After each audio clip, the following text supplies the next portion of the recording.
Hello friends, good morning, सुप्रभात। कैसे हैं आप सब? और आज एक बार फिर मैं आप सबके सामने लाइव हाजिर हूं।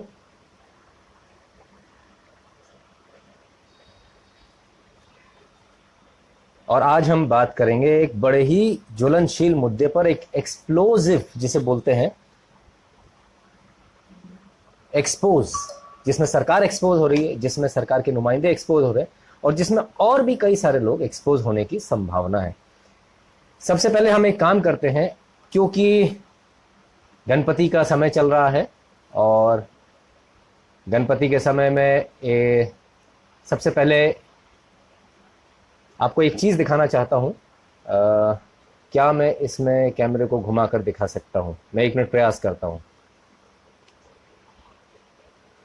I don't think there is any, yes there is a option. Ganpati के समय में आपको एक फेसबुक पर एक फोटो दिखा रहा हूं। ये फोटो आप देख सकते हैं, ये गणपति हैं। ये गणपति की पूजा हो रही है, ये मंदिर है और साथ में ये एक सज्जन बैठे हुए हैं। थोड़ा क्लोजअप ले जाता हूं, शायद दिख जाए। जी, ये सज्जन बैठे हुए हैं और अब आप सोच रहे होंगे कि आखिर इन सज्जन को मैं क्यों दिखा रहा हूं, क्योंकि इन्होंने ऊपर बधाई दी है। ये मेरे बप्पा विराजे हैं, घर पर स्वागत कीजिए। आप सभी को गणेश चतुर्थी की हार्दिक शुभकामनाएं। अब इनका नाम भी देख लीजिए, शेख जफर शेख। जी हां, शेख जफर शेख, सही पहचाना आपने। मुसलमान हैं ये, और मुसलमान होने के बावजूद गणपति बप्पा इनके घर पर विराजे हैं और इनके घर में मंदिर है जिसमें ये पूजा कर रहे हैं। ये इनके घर की फोटो है। सलाम करता हूं ऐसे हर उस मुसलमान को जो सनातनी है, इस देश को अपना देश मानता है, इस देश की परंपराओं को अपना मानता है। चलिए अब आते हैं मुद्दे की बात पर कि आज मैं आपके सामने क्यों आया हूं। और आज हो सकता है कि शायद ये लाइव सेशन ज्यादा लंबा चले, तो थोड़ा दिल थाम कर देखिएगा, लंबा चल सकता है लाइव सेशन। आज के हमारे हैशटैग हैं, यदि आप मुझे कमेंट करना चाहते हैं तो ये 3 हैशटैग को इस्तेमाल कीजिए। Justice for Purohit, another hashtag explosive expose, another hashtag talk show.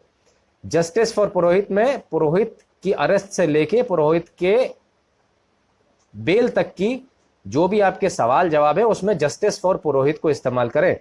ये मेरा एक्सपोज आपको कैसा लग रहा है? ये एक्सपोज अच्छा लग रहा है, बुरा लग रहा है? इसके लिए जब भी कुछ लिखे तो एक्सप्लोजिव एक्सपोज का इस्तेमाल करें। और आखिर में मेरा टॉक शो, ये आपको कैसा लगता है जब मैं आपसे आता हूं, बात करता हूं, उसके लिए हैशटैग इस्तेमाल करें talk show. Let's come back. आपको मैं थोड़ा सा दिखाता हूं कि आज कुछ ज्यादा ही पेपर्स हैं मेरे पास में। मेरी पूरी टेबल जो है पेपर से भरी हुई है और जहां तक नजर दौड़ाएंगे पेपर ही पेपर दिख रहे हैं और पेपर्स के अलावा कुछ नहीं है। आखिर इन पेपर्स का मकसद क्या है? इन पेपर्स का मकसद यह है कि आपको सबूतों के साथ यह बताया जाए कि इस देश में एक जाबाज सैनिक के साथ, एक जाबाज जेम्स बॉन्ड के साथ, भारत के जेम्स बॉन्ड के साथ कैसा व्यवहार किया गया और क्या वो तर्कसंगत था, ये आप खुद डिसाइड करेंगे। मैंने आपको 3 हैशटैग दे दिए हैं, तीनों हैशटैग आपके सामने हैं। एक बार फिर से आपको तीनों हैशटैग दिखा देता हूं। ये 3 वो हैशटैग हैं, justice for Purohit number 1, number 2 explosive expose, number 4 talk show. Purohit ji से संबंधित कोई भी आप बात कहना चाहते हैं, कमेंट करना चाहते हैं, उस कमेंट में जस्टिस फॉर पुरोहित जरूर लिखिए। एक्सपोज जो ये हो रहा है उसके लिए एक्सपोजिव एक्सपोज का हैशटैग यूज कीजिए और टॉक शो जो मैं आपसे बात कर रहा हूं वो कैसा लग रहा है उसके लिए टॉक शो का इस्तेमाल कीजिए। हैशटैग बहुत क्लियर है, क्लियरली डिफाइंड है, तीनों अलग अलग हैशटैग हैं, कहीं से कोई इसमें गलती की संभावना मुझे नजर नहीं आती। बहरहाल आप सबको पता होगा कि कर्नल पुरोहित जो है एक लेफ्टिनेंट कर्नल थे, श्रीकांत पुरोहित, जिनको की अरेस्ट किया गया, जिनके ऊपर चार्जेस लगे मालेगांव बम धमाके और समझौता एक्सप्रेस ब्लास्ट के। कहा गया कि इसमें ये डायरेक्टली इन्वॉल्व है। सबसे बड़ी बात यह है कि समझौता एक्सप्रेस ब्लास्ट की एफआईआर से लेकर उसकी चार्जशीट तक कर्नल पुरोहित का कहीं नाम ही नहीं था। जिस कर्नल पुरोहित को 9 साल इन्होंने बंद रखा जेल के अंदर, उसका नाम ही नहीं है साहब। कमाल की बात है, मैंने जिस आदमी को प्राइमा फेसी एक्यूज ही नहीं माना गया, उसे 9 साल तक बंद सिर्फ इसलिए रख दिया गया। कहीं ना कहीं कोई पॉलिटिकल शायद फायदा मिल रहा होगा वहां की सरकारों को, उस समय सरकार को। मुद्दे की बात पर आते हैं कि आखिर मैंने आपसे कल भी बोला था, यदि कोई आपको बिना बताए अरेस्ट कर ले और आपके ऊपर कोई चार्जेस आपको बताए ही नहीं जाए, क्या ऐसा संभव है? कई सारे वकील साहब देख रहे होंगे, कहेंगे तो संभव ही नहीं है साहब, क्योंकि जब भी अरेस्ट होता है तो एक अरेस्ट मेमो आता है। अरेस्ट मेमो के साथ में आपको उस अरेस्ट मेमो में लिखा होता है कि आपको क्यों अरेस्ट किया जा रहा है, कौन अरेस्ट कर रहा है और कहां आपको ले जाया जाएगा। कर्नल पुरोहित के साथ ऐसा कुछ भी नहीं हुआ, उन्हें कोई अरेस्ट मेमो नहीं दिया गया। कर्नल पुरोहित को यह बताया ही नहीं गया कि आपको अरेस्ट किया जा रहा है। जी हां, कर्नल पुरोहित को बताया ही नहीं गया, उन्हें लीगली अरेस्ट ही नहीं किया गया, उन्हें उठा कर ले जाया गया और इसके बाद में उनकी अरेस्ट दिखाई गई बहुत दिनों बाद। अरेस्ट दिखाने के बाद में स्थिति ये थी, कर्नल पुरोहित को 28 और 29 को उठाया गया था, उनको अरेस्ट किया गया था और उनकी 5 नवंबर को अरेस्ट दिखाई गई थी एटीएस मुंबई से। सबसे मजे की बात यह है कि कर्नल पुरोहित जो हैं वो मुंबई पहुंचे कैसे?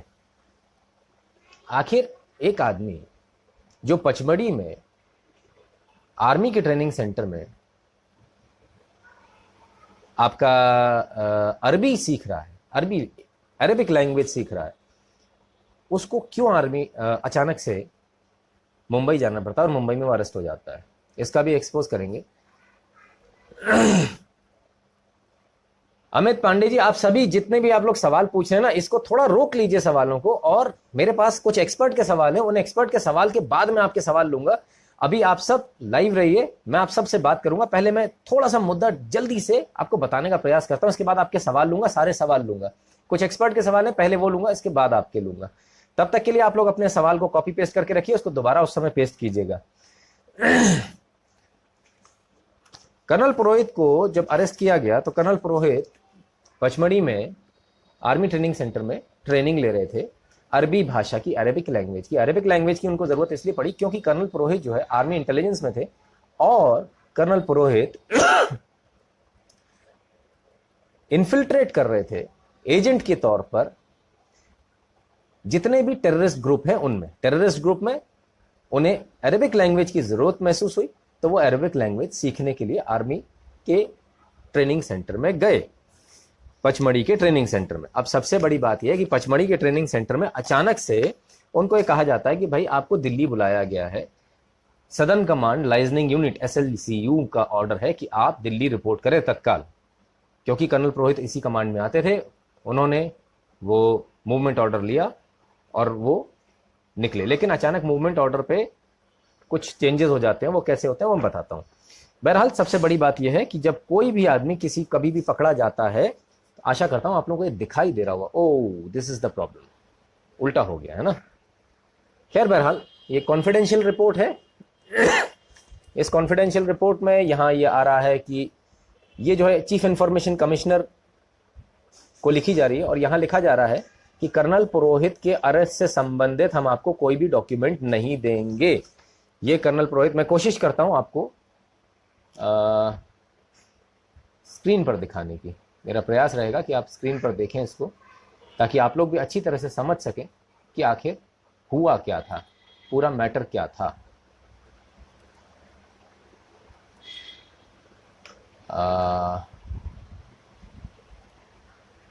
ठीक है, लेट अस सी।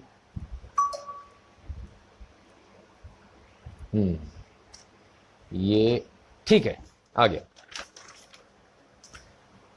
क्योंकि हम मोबाइल के फ्रंट कैमरे से बात करते हैं तो वो मिरर इमेज बनाता है, इसके लिए आपको दिखाई नहीं दे रहा होगा। अब आपको साफ दिख रहा होगा, ये चीफ इंफॉर्मेशन कमिश्नर यहां लिखा हुआ है। शायद इसको मैं और यदि बड़ा करूं तो कुछ पर्पस सॉल्व होगा।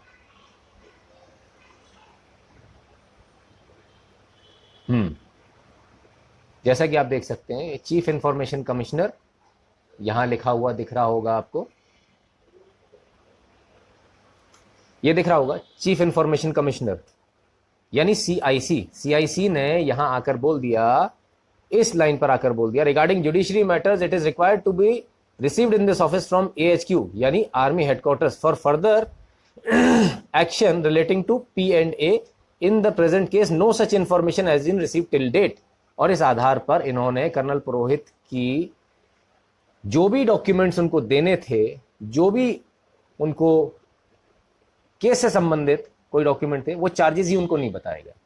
ये एक अपने आप में बड़ा बेहतरीन केस है जिसमें कि किसी व्यक्ति को यही नहीं बताया जा रहा कि आखिर आपको पकड़ा क्यों है हमने। कर्नल पुरोहित जो है, इसमें एक और नाम आया था कर्नल पुरोहित के साथ में, अभिनव भारत। अभिनव भारत के बारे में कर्नल पुरोहित जो है, अभिनव भारत के लिए उन्होंने उसमें इन्फिल्ट्रेट किए थे कर्नल पुरोहित, और कैसे इन्फिल्ट्रेट किए थे ये भी दिखाता हूं। ये अभिनव भारत, ये कॉन्फिडेंशियल रिपोर्ट है। इस कॉन्फिडेंशियल रिपोर्ट में यहां एक डेट आ रही है 16 जनवरी 2008। आशा करता हूं आप लोगों को दिखाई दे रही होगी। 16 जनवरी 2008 को इन्होंने ये बताया अभिनव भारत में इन्फिल्ट्रेट कर चुके हैं, और अभिनव भारत में बतौर भारत के जासूस ये उसके अंदर हैं। ये 3DET SCLU को इन्होंने कॉन्फिडेंशियल रिपोर्ट भेजी है। ये ऊपर कॉन्फिडेंशियल लिखा हुआ है, ये आपको दिख रहा होगा, SCLU southern command licensing unit, और ये यहाँ पिन कोड है बाकायदा। इसके बाद में इन्होंने लिखा आखिर अभिनव भारत क्या कर रहा है। जब वो बताया गया कि अभिनव भारत ऐसा है वैसा है, तो इन्होंने अभिनव भारत में पूरा इन्होंने जो वो किया, इसमें इन्होंने दिया additional literature justifying the ideology and the group is added appendix including the following 3 एसेस। नंबर 1, अब क्या करता था अभिनव भारत? नेशनहुड, इनका मुख्य उद्देश्य था नेशनहुड। दूसरा था हिंदू राष्ट्र, तीसरा था स्वतंत्रता। ये इनके मुख्य उद्देश्य थे। और इन उद्देश्यों के बाद में किस प्रकार से इन्होंने इसको बदलने का प्रयास किया है, किस प्रकार से घुमाया फिराया गया डॉक्यूमेंट्स को, वो भी बताता हूं। अब ये दूसरा अभिनव भारत का जो कॉन्फिडेंशियल रिपोर्ट थी उसका सेकंड पेज आ रहा है। सेकंड पेज शायद आपको सबको दिखाई दे रहा होगा। इस सेकंड पेज को देखते हैं। ये देखिए, ये सेकंड पेज अब आपको शायद अच्छे से दिखाई दे रहा हो। Yes, now it's better. यहां ये लिख रहे हैं the group is an extreme new Hindu fundamental group with an aim to unite all Hindus and build pan-Hindu identity to establish a new nation order based on principle of Vedas। यहाँ कहीं भी अभिनव भारत के बारे में ये नहीं लिखा है कि अभिनव भारत किसी प्रकार से कहीं कोई आतंकवादी गतिविधि प्लान कर रहा है या नहीं।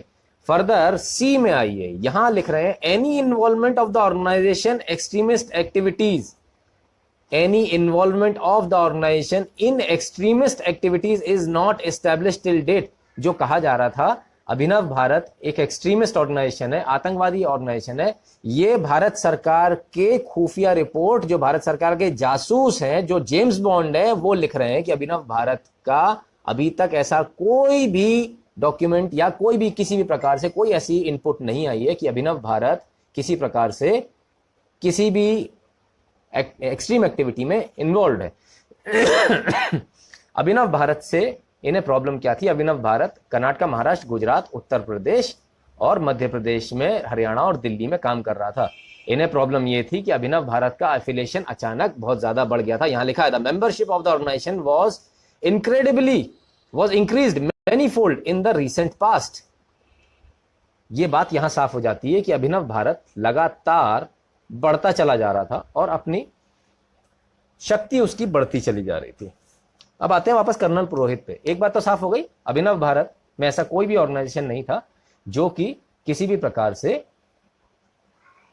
किसी एक्सट्रीमिस्ट एक्टिविटी में यानी बम धमाकों में कहीं कोई उसका इन्वॉल्वमेंट हो, क्योंकि ये तो रिपोर्ट पहले ही आ चुकी थी कि इस प्रकार का इनका कोई मुख्य मुद्दा है ही नहीं। मुख्य मुद्दा जो था इनका नेशनलिज्म था, और नेशनलिज्म के बाद हिंदू राष्ट्र था, जो कि खुल्लम खुल्ला सब बोलते हैं। ठीक है, अब आते हैं एक रिपोर्ट पर। इसको भी देखने, ये शायद आपको दिखे, ये कॉन्फिडेंशियल स्टैट्यूटरी कंप्लेंट है। स्टैट्यूटरी कंप्लेंट का मतलब हो गया कि इन्होंने एक कंप्लेंट डाली जो कि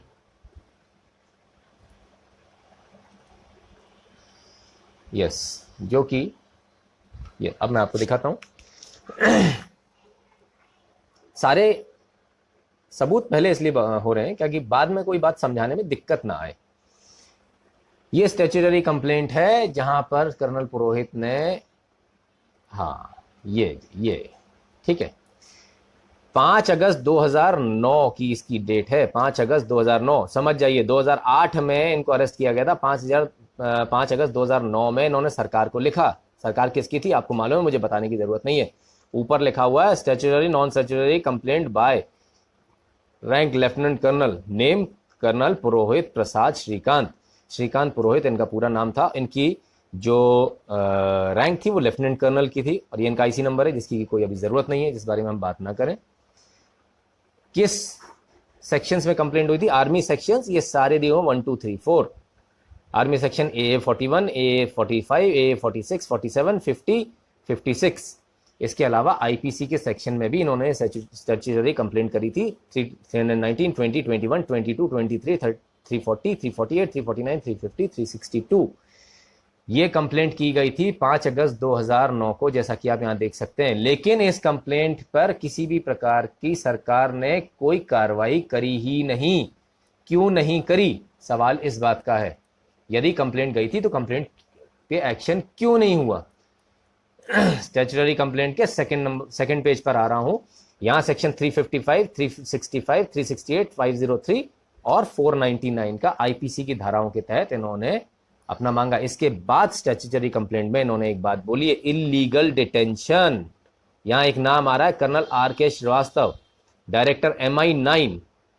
ये एक बहुत बड़ा नाम है जो बार बार आएगा, जो आपको समझने की जरूरत है। इस पूरी कंप्लेंट में कर्नल श्रीवास्तव का नाम आना और कर्नल श्रीवास्तव की इसमें क्या भूमिका है, ये बहुत महत्वपूर्ण है। कर्नल श्रीवास्तव इनके सीनियर थे, लेफ्टिनेंट कर्नल थे, और कर्नल श्रीवास्तव इनके सीनियर थे, और कर्नल श्रीवास्तव ने ही ये सारा प्रपंच रचा था। अब ये प्रपंच कैसे कैसे रचा गया, इसके भी मैं आपको कुछ मुद्दे बताऊंगा। पहले जरा पेपर्स थोड़े साइड में रखता चला जाऊं, बिकॉज ये सारे पेपर्स जो है वरना मिक्सअप हो जाएंगे।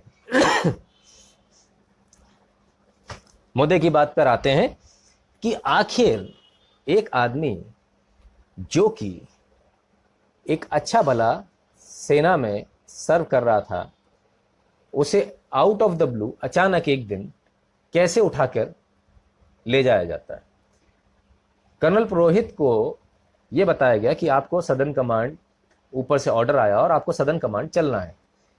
कर्नल श्रीवास्तव जिनका भी नाम आया, कर्नल श्रीवास्तव ये मूवमेंट ऑर्डर उनके पास लेकर गए, और उस मूवमेंट ऑर्डर पर, वो मूवमेंट ऑर्डर एक्चुअली क्या था? वो मूवमेंट ऑर्डर एक्चुअली ये था, ये बड़ी मुश्किल से सारे डॉक्यूमेंट्स आए हैं, आपको कहीं नहीं मिलेंगे, कहीं गूगल पे, कहीं किसी प्रकार से कहीं नहीं मिलेंगे। सेना के डॉक्यूमेंट्स हैं, फिर भी मैं कोशिश करता हूं क्या मेरे पास में ये और जगह भी अवेलेबल है कि मैं आपको अच्छे से इसको दिखा सकूं। ये डॉक्यूमेंट्स संभवतः आपको कहीं नहीं मिलेंगे, सिर्फ आज आप मेरे पास में देख पा रहे हैं इन डॉक्यूमेंट्स को। ये डॉक्यूमेंट आप नहीं, मेरे पास में इस समय शायद लैपटॉप के ऊपर अवेलेबल नहीं है। मैं कोशिश करता हूं, यदि ये डॉक्यूमेंट मेरे को मिल जाता है तो मैं आपको अभी लैपटॉप के ऊपर भी दिखाऊंगा, ताकि आपको आसानी से दिखाई दे सके। यहाँ ये उल्टा दिखाई देगा आपको, प्रॉब्लम ये है। चलिए, ये मूवमेंट ऑर्डर है, आपको उल्टा दिखाई दे रहा होगा, लेकिन कोशिश कीजिए। मूवमेंट ऑर्डर, यहाँ इन्होंने, ये बाकायदा सील है, ये मूवमेंट ऑर्डर, ये सेना की सील है, ये साइन है कर्नल मोहंता के, और ये मूवमेंट ऑर्डर ये बना। ये movement order original movement order था जो कि कर्नल पुरोहित को दिया जाना था। अब इस मूवमेंट ऑर्डर में क्या किया जाता है? कर्नल श्रीवास्तव बड़ी ही चालाकी से आते हैं और मूवमेंट ऑर्डर अपने हाथ से कर्नल पुरोहित को देते हैं, और कर्नल पुरोहित को जो ऑर्डर देते हैं वो ये मूवमेंट ऑर्डर है। इस मूवमेंट ऑर्डर में देखिए, ये कटिंग हो गई यहां पर, ये देख रहे हैं आप, ये देखिए, ये इनको रिपोर्ट कहां करना था? ये इनको रिपोर्ट करना था TD to 3DET SCLU, southern command liaising unit 3DTE। इसको काट कर इन्होंने क्या किया? ये देखिए, काटा है और यहां साइन किए हैं, बाकायदा कर्नल श्रीवास्तव ने साइन किए हैं कटिंग के ऊपर। और कटिंग करने के बाद इन्होंने किया है pro DST MG&G area, MG&G यानी Maharashtra, Goa and Gujarat area. Movement order जब एक बार बनता है उसको किसी प्रकार से चेंज नहीं किया जा सकता। मूवमेंट ऑर्डर यदि बना, या तो वो कैंसिल होगा, नया मूवमेंट ऑर्डर बनेगा। ये मूवमेंट ऑर्डर किसी भी प्रकार से उस व्यक्ति को नहीं दिया जाएगा। एक बार यदि मूवमेंट ऑर्डर किसी सैनिक को मिल जाता है, चाहे वो चाहे चाहे वो ना चाहे, उसको उस जगह रिपोर्ट करना ही पड़ेगा, और टाइम में रिपोर्ट करना पड़ेगा। वो किसी भी प्रकार से इस मूवमेंट ऑर्डर को डिफाइन नहीं कर सकता। इस मूवमेंट ऑर्डर में कोई चेंजेस नहीं होते। यदि किसी आदमी को आगरा जाने के लिए बोला गया है और यह मूवमेंट ऑर्डर बन चुका है तो वो आगरा जाएगा ही जाएगा। बेशक इसके बाद उसे अगर बेंगलोर जाना है तो वो नया मूवमेंट ऑर्डर, दूसरा मूवमेंट ऑर्डर बनेगा जिसके बाद उस पर लिखा होगा कि अब आपको बेंगलोर जाना है। इस मूवमेंट ऑर्डर पे किसी भी प्रकार का कोई छेड़छाड़ नहीं हो सकती। जब छेड़छाड़ नहीं हो सकती तो कर्नल श्रीवास्तव ने इसको किस हैसियत से काट दिया, किसकी परमिशन से काटा गया, और सिर्फ यहां नहीं नीचे भी काटा गया। ये जो कॉपी गई है यहां भी काट दिया गया। ये देखिए, ये इनकी ये काटा है, इसके ऊपर लिखा है प्रो यूनिट एमजीएनजी एरिया अगेन, और ये इनके साइन है। कर्नल श्रीवास्तव ने किसकी परमिशन से ये मूवमेंट ऑर्डर चेंज किया? हाथ से काटा हुआ ये मूवमेंट ऑर्डर कैसे चेंज किया? जब लेफ्टिनेंट कर्नल पुरोहित ने इस पर सवाल किया तो उनसे कहा गया this is none of your business, आप ऑर्डर्स को फॉलो करें, मैंने काट के साइन कर दिए हैं इस पर और आपको सदन कमांड जाना। और झूठ बोलकर, सरासर झूठ बोलकर कर्नल पुरोहित को भोपाल लाया गया। भोपाल एयरपोर्ट से इनको जाना था दिल्ली, रिपोर्ट दिल्ली हेडक्वार्टर्स करना था, इनको पहुंचा दिया गया मुंबई। मुंबई में इनको कर्नल श्रीवास्तव इनको एक गाड़ी में लेकर गए और उस गाड़ी में कर्नल श्रीवास्तव के साथ कुछ लोग और थे, सिविल ड्रेस में थे, प्राइवेट गाड़ी थी, किसी को नहीं मालूम था कहां जा रहे हैं और क्या हो रहा है। इनको एक जगह ले जाया गया जो इनको नहीं मालूम थी और वहां ले जाकर 29 अक्टूबर को ये जो इनको रिपोर्ट करना था, 29 अक्टूबर, तो 29 अक्टूबर को इनको वहां रिपोर्ट करना था। इनको दिल्ली की जगह अचानक से बॉम्बे ले जाया जाता और बॉम्बे ले जाने के बाद में इन्हें एक प्राइवेट लोकेशन पे ले जाया जाता है जो ना तो सेना की थी ना पुलिस की थी, किसी की नहीं थी। उस प्राइवेट लोकेशन में ले जाके इनको बंधक बनाया जाता है, इनके साथ मारपीट की जाती है और इनसे कहा जाता है कि आप ये ओन अप कर लो कि ये जो धमाके हैं, जो बॉम्ब ब्लास्ट हुए हैं, ये आपने किए हैं। कर्नल पुरोहित इस बात को नहीं मानते हैं। अल्टीमेटली एक दिन के बाद नेक्स्ट डे इनको फिर जगह इनकी चेंज की जाती है और इनको अब की बार एटीएस में ले जाया जाता। और क्योंकि कर्नल पुरोहित एक सर्विंग लेफ्टिनेंट कर्नल थे, किसी की हिम्मत नहीं थी कि वो इनको मारे, तो सबसे पहले जो मारना शुरू किया वो कर्नल श्रीवास्तव ने इन्हें मारना शुरू किया। इसके बाद में हेमंत करकरे भी वहां मौजूद थे और हेमंत करकरे सहित बाकी सारे लोग कर्नल पुरोहित पर टूट पड़े। इन्हें ऐसी यातनाएं दी गई जो एक विदेशी सैनिक को भी नहीं दी जाती। यदि हम उसे पकड़ लेते हैं, उसे भी, एक विदेशी जासूस को भी इतनी बुरी तरह से नहीं मारा जाता जितनी बुरी तरह से इन्हें मारा गया। कर्नल पुरोहित का थोड़ा सा बैकग्राउंड में आते हैं। कर्नल पुरोहित कश्मीर में सर्व कर रहे थे और एक ऑपरेशन के दौरान एक काम करते हुए इनका घुटना टूट गया। तो जब इनका घुटना टूट गया तो इनको रिप्लेसमेंट डाला गया, नी रिप्लेसमेंट जिसको बोलते हैं, और इसलिए इनको अनफिट कर दिया गया था कि भाई आप अनफिट हो गए, आप सेना में बॉर्डर पे नहीं रहेंगे, आपसे कोई और काम लिया जाएगा। इस तरह ये इंटेलिजेंस यूनिट में आए। इंटेलिजेंस यूनिट में आने के बाद जब ये मुंबई पहुंच गए और इनको इलीगल डिटेंशन, इन्हें अगवा कर लिया गया क्योंकि इनका ऑर्डर तो दिल्ली का था, टेक्निकली इनका ऑर्डर दिल्ली का था, और दिल्ली से इन्हें मुंबई ले जाया गया अगवा करके, झूठ बोलकर, फर्जी डॉक्यूमेंट्स के आधार पर। मैं आपसे एक बात पूछता हूं, यदि आप कोई भी डॉक्यूमेंट में छेड़ाखानी करें सरकारी डॉक्यूमेंट में तो क्या होगा? बहुत सारे वकील मेरे साथ जुड़े हुए, उन सबको मालूम है सेक्शन 467, 468, 420 कूट रचित डॉक्यूमेंट्स तैयार करना, सेक्शन 468, 467 और 420 करना, सेक्शन 420, सभी में अलग अलग धाराओं में 7-7 साल की सजा है। ऐसे में जब 7-7 साल की सजा है तो ये कर्नल श्रीवास्तव के ऊपर क्यों नहीं सजा दी गई? इनके ऊपर एफआईआर क्यों नहीं हुई? क्योंकि ये इस्टेब्लिश हो चुका कि कर्नल श्रीवास्तव ने ये डॉक्यूमेंट्स फर्जी बनाए। कर्नल श्रीवास्तव ने आर्मी की जो इंटरनल इंक्वायरी है, एओसी में इन्होंने, आईओसी में इन्होंने ये कबूला है कि ये डॉक्यूमेंट्स इन्होंने फर्जी रूप से तैयार किए। सीओआई कमीशन ऑफ इंक्वायरी में इन्होंने ये माना कि ये डॉक्यूमेंट्स इन्होंने फर्जी तैयार किए, इन्होंने काट कर ये किया। ऐसे में कर्नल श्रीवास्तव पर एफआईआर क्यों नहीं हुई? कर्नल श्रीवास्तव को अरेस्ट करके जेल क्यों नहीं डाला गया?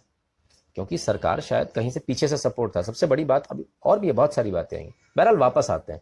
इनका जो घुटना टूटा था उसी घुटने को दोबारा तोड़ दिया गया, क्योंकि ये बात सिर्फ कर्नल श्रीवास्तव को मालूम थी इनका घुटना टूटा है, इसलिए उसी घुटने पर मारा गया जहां चोट थी। उस घुटने को, नी रिप्लेसमेंट को दोबारा तोड़ दिया गया। कर्नल पुरोहित की दोनों टांगों को रस्सी से बांधकर ऐसे चीर दिया गया जिससे उनके प्राइवेट पार्ट्स फट गए। कर्नल पुरोहित के हाथों से नसें फाड़ कर निकाली गई बाहर। उम्मीद कर सकते हैं, सोच सकते हैं कितना पेन हुआ होगा।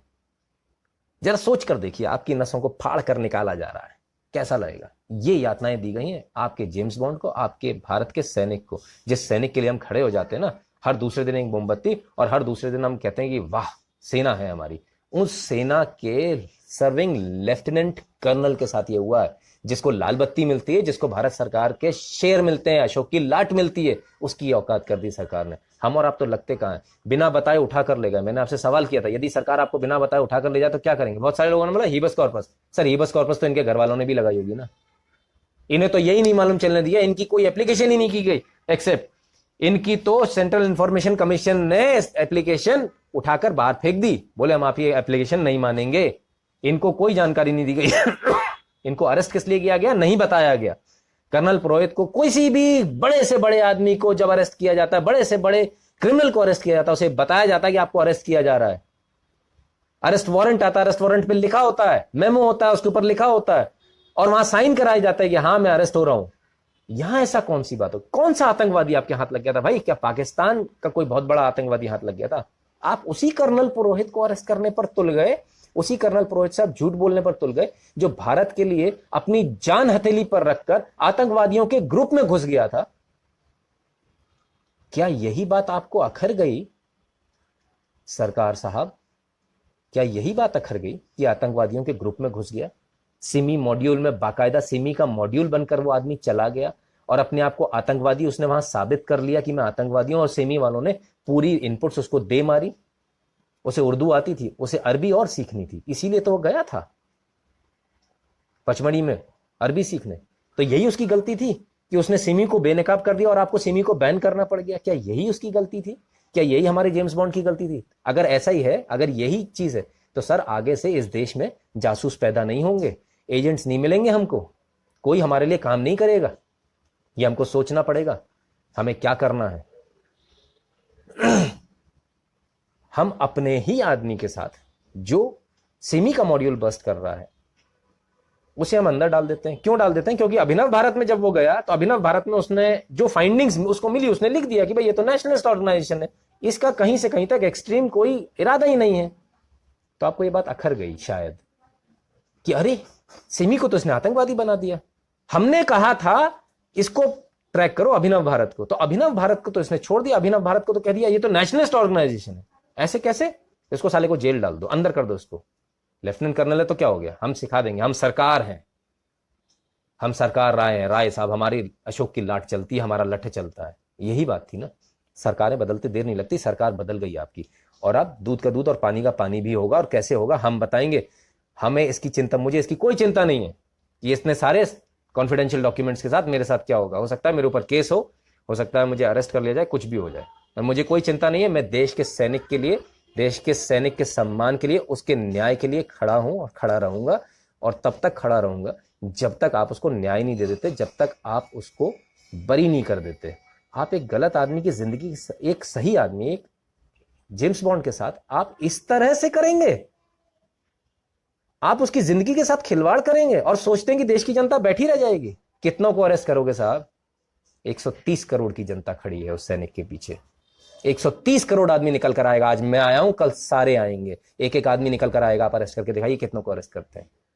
और सरकार अब बदल चुकी है। मैं सरकार से निवेदन करता हूं, ये डॉक्यूमेंट्स आपके पास भी हैं जो मेरे पास है, और मेरे से कई गुना ज्यादा डॉक्यूमेंट्स आपके पास है। अभी बहुत सारे डॉक्यूमेंट्स इस फाइल के अंदर, ये फाइल रखी है मेरे पास में, ये देखिए, ये पूरी फाइल है।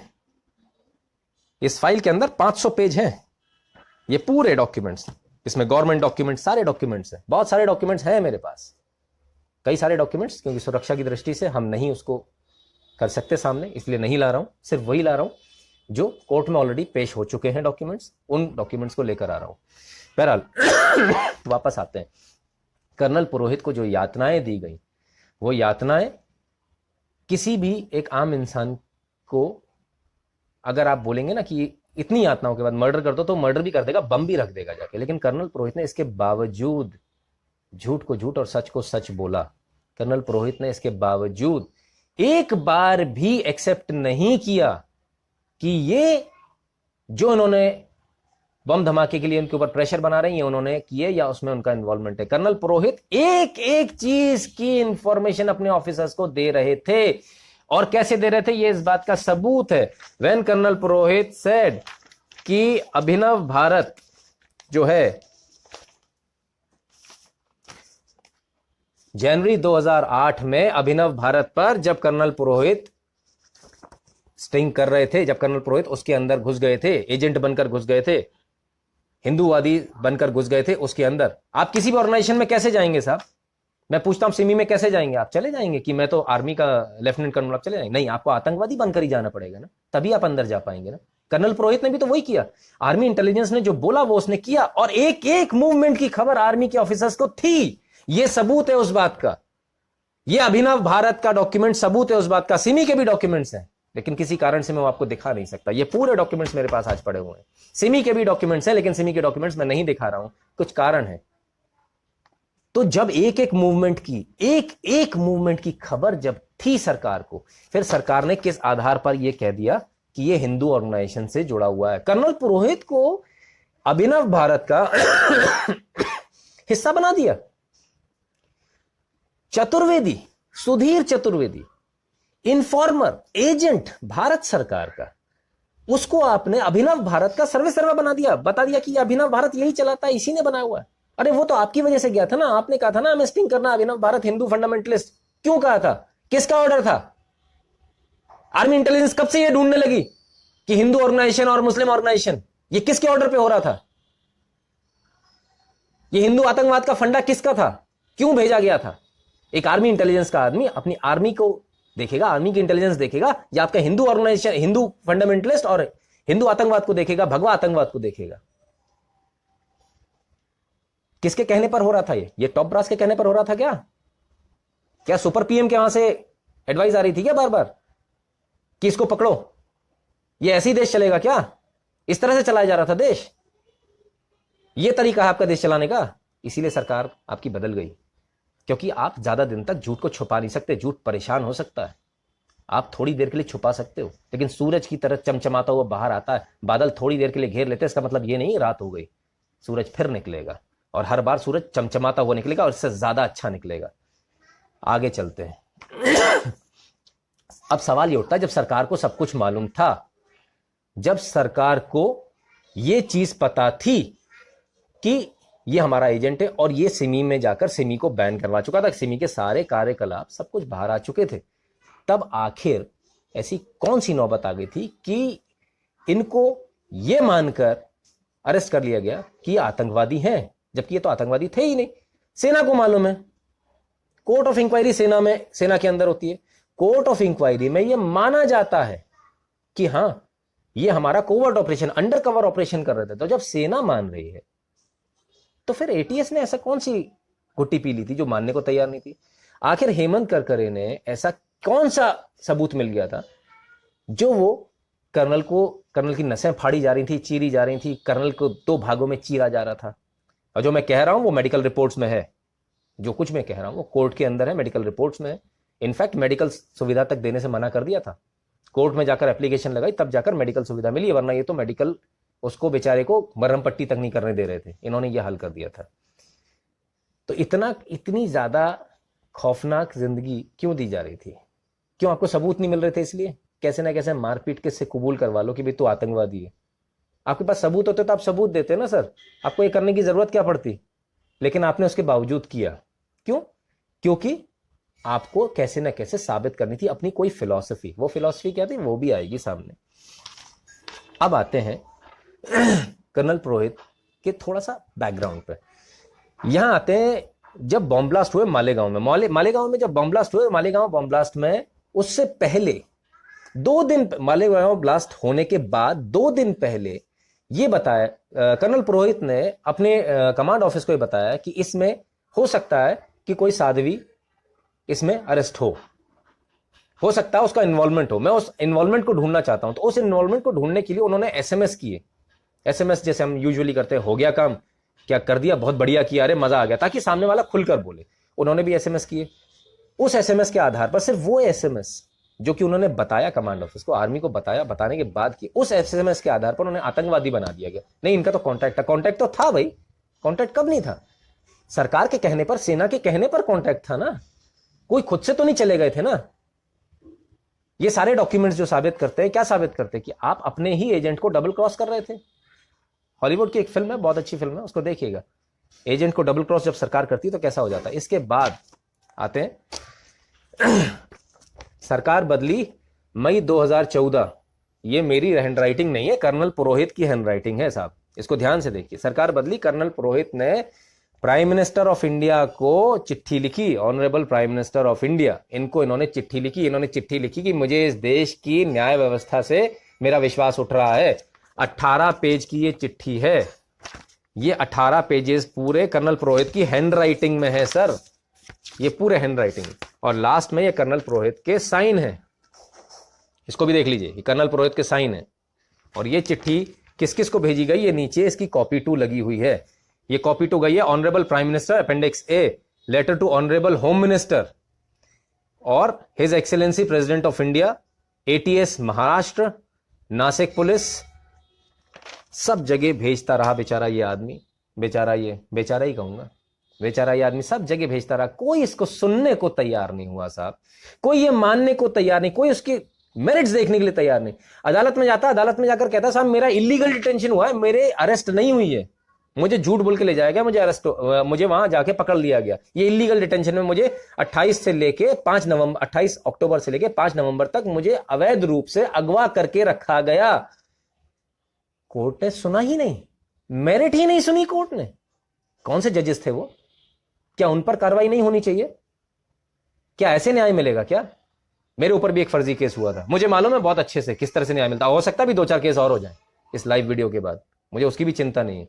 जहां तक देश की बात है, जहां तक सैनिकों की बात है, जहां तक हमारे जेम्स बॉन्ड की और हमारे एजेंट्स की बात है, हम उनके लिए हमेशा से खड़े हैं, खड़े रहेंगे।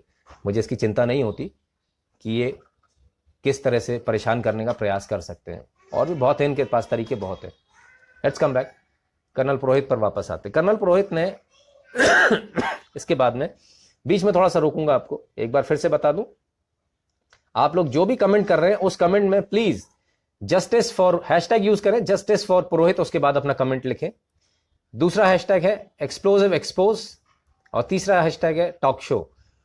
कर्नल पुरोहित से रिलेटेड कोई भी कमेंट आप कर रहे हैं, उस कमेंट में जस्टिस फॉर पुरोहित जरूर हैशटैग का इस्तेमाल करें, एक्सप्लोजिव एक्सपोज का जरूर इस्तेमाल करें। यदि मेरा आपको टॉक शो अच्छा लगा है तो हैशटैग टॉक शो का इस्तेमाल करें। अब आते हैं, कर्नल पुरोहित ने पूरा भांडा फोड़ कर दिया, सिमी को बैन करवा दिया। कर्नल पुरोहित ने हिंदू आतंकवाद की थ्योरी को सपोर्ट नहीं किया, तो क्या इसीलिए कर्नल पुरोहित को जेल में डाल दिया गया? आखिर कर्नल श्रीवास्तव को पीछे से बैकिंग कौन दे रहा था?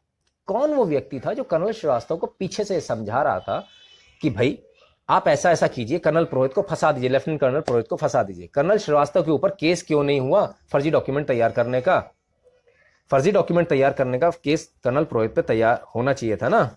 अब देखिए, 2 चीजें तो हो गई साहब, कि नंबर 1 सिमी का इन्होंने वो किया। एक और बात बताता हूं, 26/11 जो हमले होने थे उससे 1 महीना पहले कर्नल पुरोहित ने ये इंटेलिजेंस रिपोर्ट दे दी थी सेना को और सारे इंटेलिजेंस को कि यह हमला 26/11 को होगा और समुद्र से लोग आएंगे।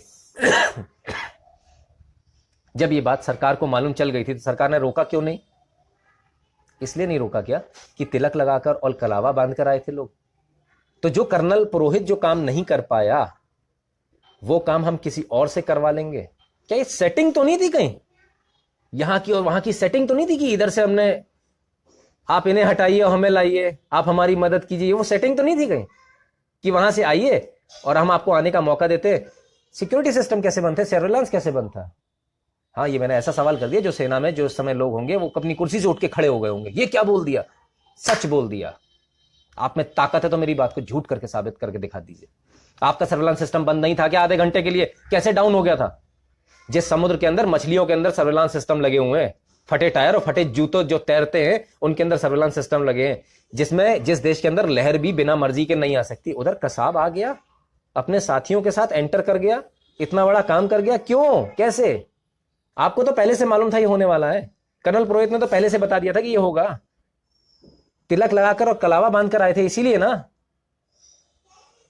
इसीलिए नहीं रोका गया क्या? मेरा सवाल है, और सवाल उठेंगे और हर भारतीय सवाल करेगा। ये तो भला हो, हमें थैंक यू कहना चाहिए कसाब को। आप लोग गाली देते, गाली मत दीजिए, थैंक यू कहना चाहिए कसाब को। कसाब यदि पकड़ा नहीं गया होता बॉस, तो आज मैं भी आतंकवादी होता यहां बैठा हुआ, और आप वहां देखने वाले भी आतंकवादी होते, सारे हिंदू आतंकवादी होते। हिंदू आतंकवाद की थ्योरी को सफल करने के लिए लोगों को मरवा दिया गया। जब आपको यह मालूम था कि यह होगा, इंटेलिजेंस इनपुट थे, तब आपने उस पर एक्ट क्यों नहीं किया? सिर्फ इसलिए नहीं किया ना, मरते लोग मर जाने दो, आपका कोई सगा नहीं मर रहा था, सरकार में बैठे लोगों का सगा नहीं मर रहा था, इसके लिए आपने किया ना। आपको इस बात से और चिढ़ हो गई कि आखिर ये 26/11 कैसे हो गया। इससे पहले ही जब इनपुट उसने दे दी, आपने कर्नल पुरोहित को अरेस्ट कर लिया। ऐसा ना हो कहीं ये मीडिया में चला जाए कि 26/11 होने वाला है, ऐसा ही है क्या? और कर्नल पुरोहित आतंकवादी है, मैं खुद कहता हूं। अभिनव भारत आतंकवादी था, मैं खुद कहता हूं। अब अगर अभिनव भारत आतंकवादी था, कर्नल पुरोहित आतंकवादी था, तो सर आतंकवादियों को तो आपने 28 अक्टूबर को ही पकड़ लिया था। 26/11 के बाद लगातार 1 साल तक बम धमाके कैसे होते रहे पूरे देश में? वो किसने किए? क्योंकि करने वाले तो जेल चले गए। फिर आपने कैसे, कौन था वो करने वाला? ये इस बात का एक और सबूत है कि आपने बेगुनाहों को, भारत की जो आंख नाक कान थे, जो एजेंट्स थे, आपने उनको अंदर डाल दिया और आपने आतंकवादियों को खुला छोड़ दिया, जाओ बेटा बम फोड़ो। ठीक वैसे ही जैसे समझौता ब्लास्ट एक्सप्रेस में आपने 2 पाकिस्तानियों को छोड़ दिया, ठीक वैसे 2 पाकिस्तानियों को जैसे आपने छोड़ दिया। यह उस बात का सबूत है कि किस तरह से इस देश के अंदर एक जेम्स बॉन्ड के साथ लगातार गद्दारी की गई। अब मैं आपको ऐसा एक्सप्लोसिव डॉक्यूमेंट दिखाने वाला हूं जो शायद आप सोच भी नहीं पाएंगे, और इसके बाद हो सकता है, इसके बाद तो पक्का मेरे को कोई ना कोई लपेट ही लेगा, मुझे पूरा यकीन है इस बात का। बहरहाल मुझे कभी चिंता नहीं हुई, ना आगे होगी। देश के अंदर एक बहुत बड़ा स्कैम हुआ तेलगी स्कैम। स्टैम्प पेपर, नकली स्टैम्प पेपर। अबू करीम तेलगी जो नकली स्टैम्प पेपर बनाता था, जिसने नकली स्टैम्प पेपर बनाए। तो कर्नल पुरोहित का इससे क्या संबंध है? कर्नल पुरोहित का इससे बहुत बड़ा संबंध है साहब। कर्नल पुरोहित का इससे क्या संबंध है, मैं आपको दिखाता हूं। ये वो डॉक्यूमेंट है जो army intelligence southern command liaising unit SLCU, आपको उल्टा दिख रहा होगा, आप पढ़ नहीं पा रहे होंगे। ये वो कॉन्फिडेंशियल डॉक्यूमेंट है। ये डॉक्यूमेंट है फेक करेंसी पर। कर्नल पुरोहित ने फेक करेंसी पर भी काम किया था, सरकार के कहने पर काम किया था, और फेक करेंसी के मॉड्यूल में अंदर अच्छी तरह घुस चुके थे कर्नल पुरोहित। और कर्नल पुरोहित ने पूरी फाइंडिंग्स इन 4 पेजेस में दी है। 1 2 3 4 ये 4 पेजेस है जिसके अंदर कर्नल पुरोहित ने इसका पूरा भांडाफोड़ किया है। ये फेक करेंसी रैकेट कौन चला रहा था, कैसे चल रहा था, कहां कहां चल रहा था, कर्नल पुरोहित ने इसकी एक एक जानकारी दी है। ये महाराष्ट्र, कर्नाटक और गुजरात में, सॉरी, महाराष्ट्र, कर्नाटक और गुजरात में ये फेक रैकेट चल रहा था। भिवंडी, मालेगांव, सोलापुर, वसई, जलगांव, वलसाड़, सूरत और बीजापुर, कर्नाटक, यहां चल रहा था। कर्नल पुरोहित पर चार्ज है कि आप मालेगांव गए थे। कर्नल पुरोहित कब मना कर रहे हैं साहब? ये तो इंटेलिजेंस रिपोर्ट में दे रहे हैं, जो सरकार को इंटेलिजेंस रिपोर्ट दी है। सर कह तो रहा है वो आदमी मैं मालेगांव गया था, कब मना कर रहा है? ये लिख तो रहा है मालेगांव, कैसे उसको मालूम चल गया? आगे भी लिख रहा है, अंदर लिख रहा है। सर वो तो खुद कह रहा है ना मैं मालेगांव गया, आपके कहने पर गया, सरकार ने भेजा तो मैं चला गया मालेगांव। खुद कह तो रहा है, एक्सेप्ट तो कर रहा है। इस इंटेलिजेंस रिपोर्ट में आपको बताया ना, अपना मूवमेंट तो बता रहा है ना कि मैं मालेगांव गया, फेक करेंसी रैकेट, मेरे को पूरा भांडाफोड़ करना, इसके लिए मैं गया, आपके कहने पर गया, आतंकवादी बनकर गया, मुसलमान बनकर गया मैं वहां पर, फेक करेंसी रैकेट चलाने वालों के बीच में। कह तो रहा है वो, कब मना कर रहा है? आप उसको घुमा क्यों रहे हैं? रेकी करने थोड़ी गया था। फेक करेंसी रैकेट की ये रिपोर्ट है, कॉन्फिडेंशियल रिपोर्ट है, मेरी नहीं है, ये आर्मी को दी गई है, आर्मी की रिपोर्ट है जिसने आर्मी को करी है। और किस तारीख में करी है? नवंबर 2007 में, 1 साल पहले। सर 1 साल पहले, आप कह रहे हो 1 साल पहले वो रेकी करने गया था, 1 साल पहले सर गया था। 1 साल पहले रिपोर्ट बन गई और रिपोर्ट सबमिट कर दी गई सरकार को, आर्मी को सबमिट कर दी गई। ये रिपोर्ट सबमिट हो चुकी। आप लोगों को सीधा दिखाई नहीं दे रहा होगा, इसके लिए मैं आपको दिखाता हूं। अब शायद आपको दिख रहा होगा। सबसे पहले देखते हैं लेटर कहां है। ये देख रहे हैं आप, SCLU, ठीक है, देवलाली में इन्होंने ये दिया नवंबर 2007, डेट देखिएगा 2007, 2008 में अरेस्ट हुए थे। किस चीज की कॉन्फिडेंशियल रिपोर्ट है? फेक करेंसी, पढ़ने में आ रहा होगा शायद आपको। इस फेक करेंसी की रिपोर्ट में यहां ये कह रहे हैं कि ये fake currency highly effective in various parts of Maharashtra, Karnataka and Gujarat. यहां ये हाईली इफेक्टिव, इसका काफी। और ये कहां कहां है? भिवंडी, मालेगांव। जी हाँ, वही मालेगांव जिसके की बम धमाके का इनको आरोपी बनाएगा। ये कहा गया कि 1 साल पहले आप इसमें यहां मालेगांव गए थे रेकी करने। ये रेकी करने नहीं गए थे सर, मालेगांव रेकी करने नहीं गए थे, मालेगांव फेक करेंसी रैकेट का पर्दाफाश करने गए थे, जो उन्होंने कर भी दिया। सोलापुर, वसई, जलगांव, ये सारी जगह हैं। इसके बाद ये लिखते हैं कि मोडस ऑपरेंडी क्या था। पूरी डिटेल रिपोर्ट है कि मोडस ऑपरेंडी आखिर था क्या, किस तरह से ये लोग काम करते थे।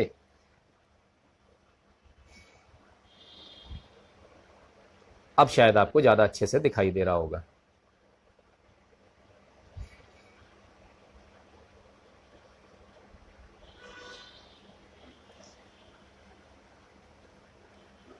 ये देखिए, थोड़ा सा छोटा कर देता हूं। यस, अब देखिए, own sources were introduced to these modules. Own sources यानी इनके खुद के सेना के सोर्सेज वर इंट्रोड्यूस्ड, उनको वहां जो मॉड्यूल से जो चलाते थे फेक करेंसी रैकेट, उनसे मिलवाया गया। Local political workers at Bhiwandi and Kalyan, किन से मिलवाया गया? Local political leaders. जी हां, लोकल पॉलिटिकल यानी लोकल नेताओं से मिलवाया गया।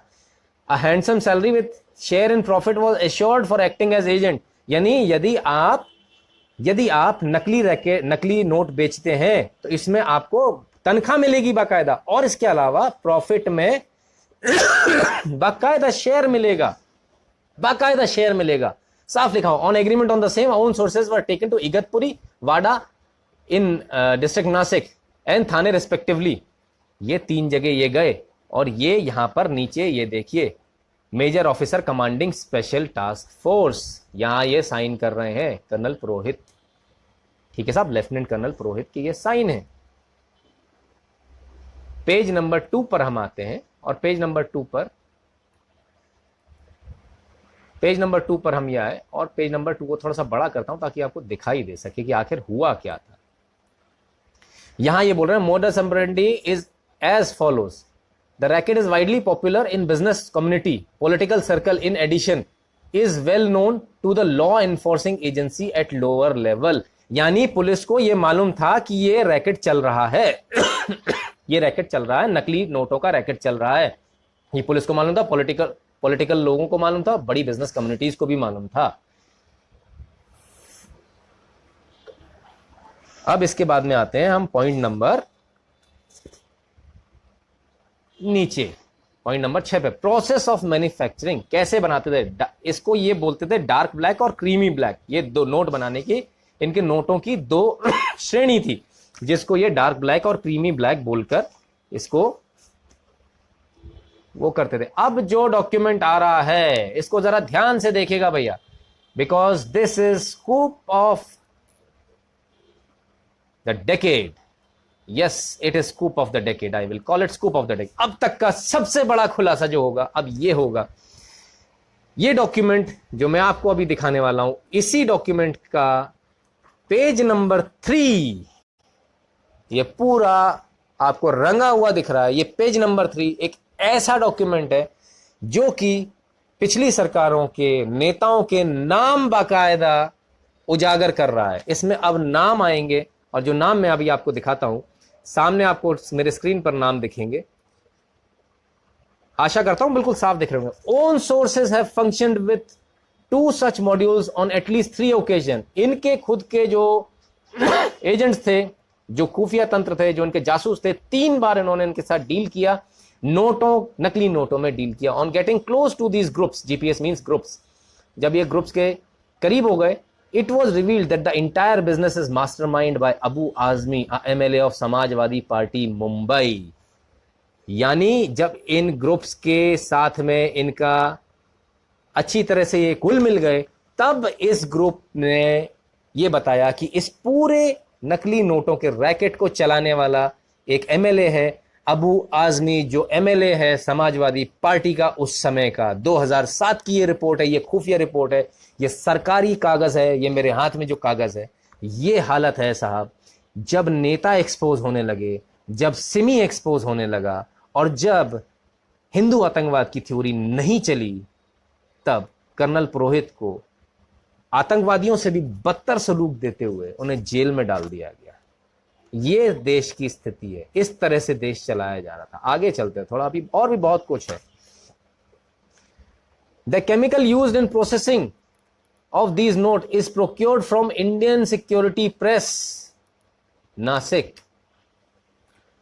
इंडियन सिक्योरिटी प्रेस जहां नोट छपते हैं, इंडियन सिक्योरिटी प्रेस नासिक जहां नोट छपते हैं, वहां से बकायदा इंक निकालकर बाहर बेची जा रही थी, बाहर भेजी जा रही थी नकली नोट बनाने के लिए। कुछ दिन पहले संसद में एक सवाल उठा था, विपक्ष ने एक सवाल उठाया था कि डबल करेंसी चल रही है। वो डबल करेंसी का तो फॉइल हो गया कि वो डबल करेंसी नहीं चल रही। मेरा सर एक सवाल है, आखिर आपको ये आइडिया आया कैसे कि डबल करेंसी चल रही है, डुअल करेंसी चल रही है? तो क्या ये डुअल करेंसी पहले से चल रही थी? क्या आपको इसकी नॉलेज थी? क्योंकि अब तो पॉलिटिकल लोगों के नाम आ गए ना इसमें। 2007 में पॉलिटिकल एक एमएलए बाकायदा शामिल था। मैं नहीं कह रहा हूं, ये खुफिया रिपोर्ट करी सरकार की। तो जब वो शामिल था तो क्या आपको मालूम था डबल करेंसी नोट चलती है? तो ये इंक वगैरह क्या जानबूझकर सप्लाई करवाई जा रही थी? क्या ऊपर से प्रेशर था इसके लिए भी कि इंक सप्लाई कर दो, इंक नहीं दोगे तो तुम्हारे साथ भी ऐसी हो जाएगा? हो सकता है आपने धमकी दी हो। तो क्या ये उस इंक निकल रही थी और नोट छप रहे थे? उसी नंबर के 2-2 4-4 नोट छप रहे थे क्या उस समय?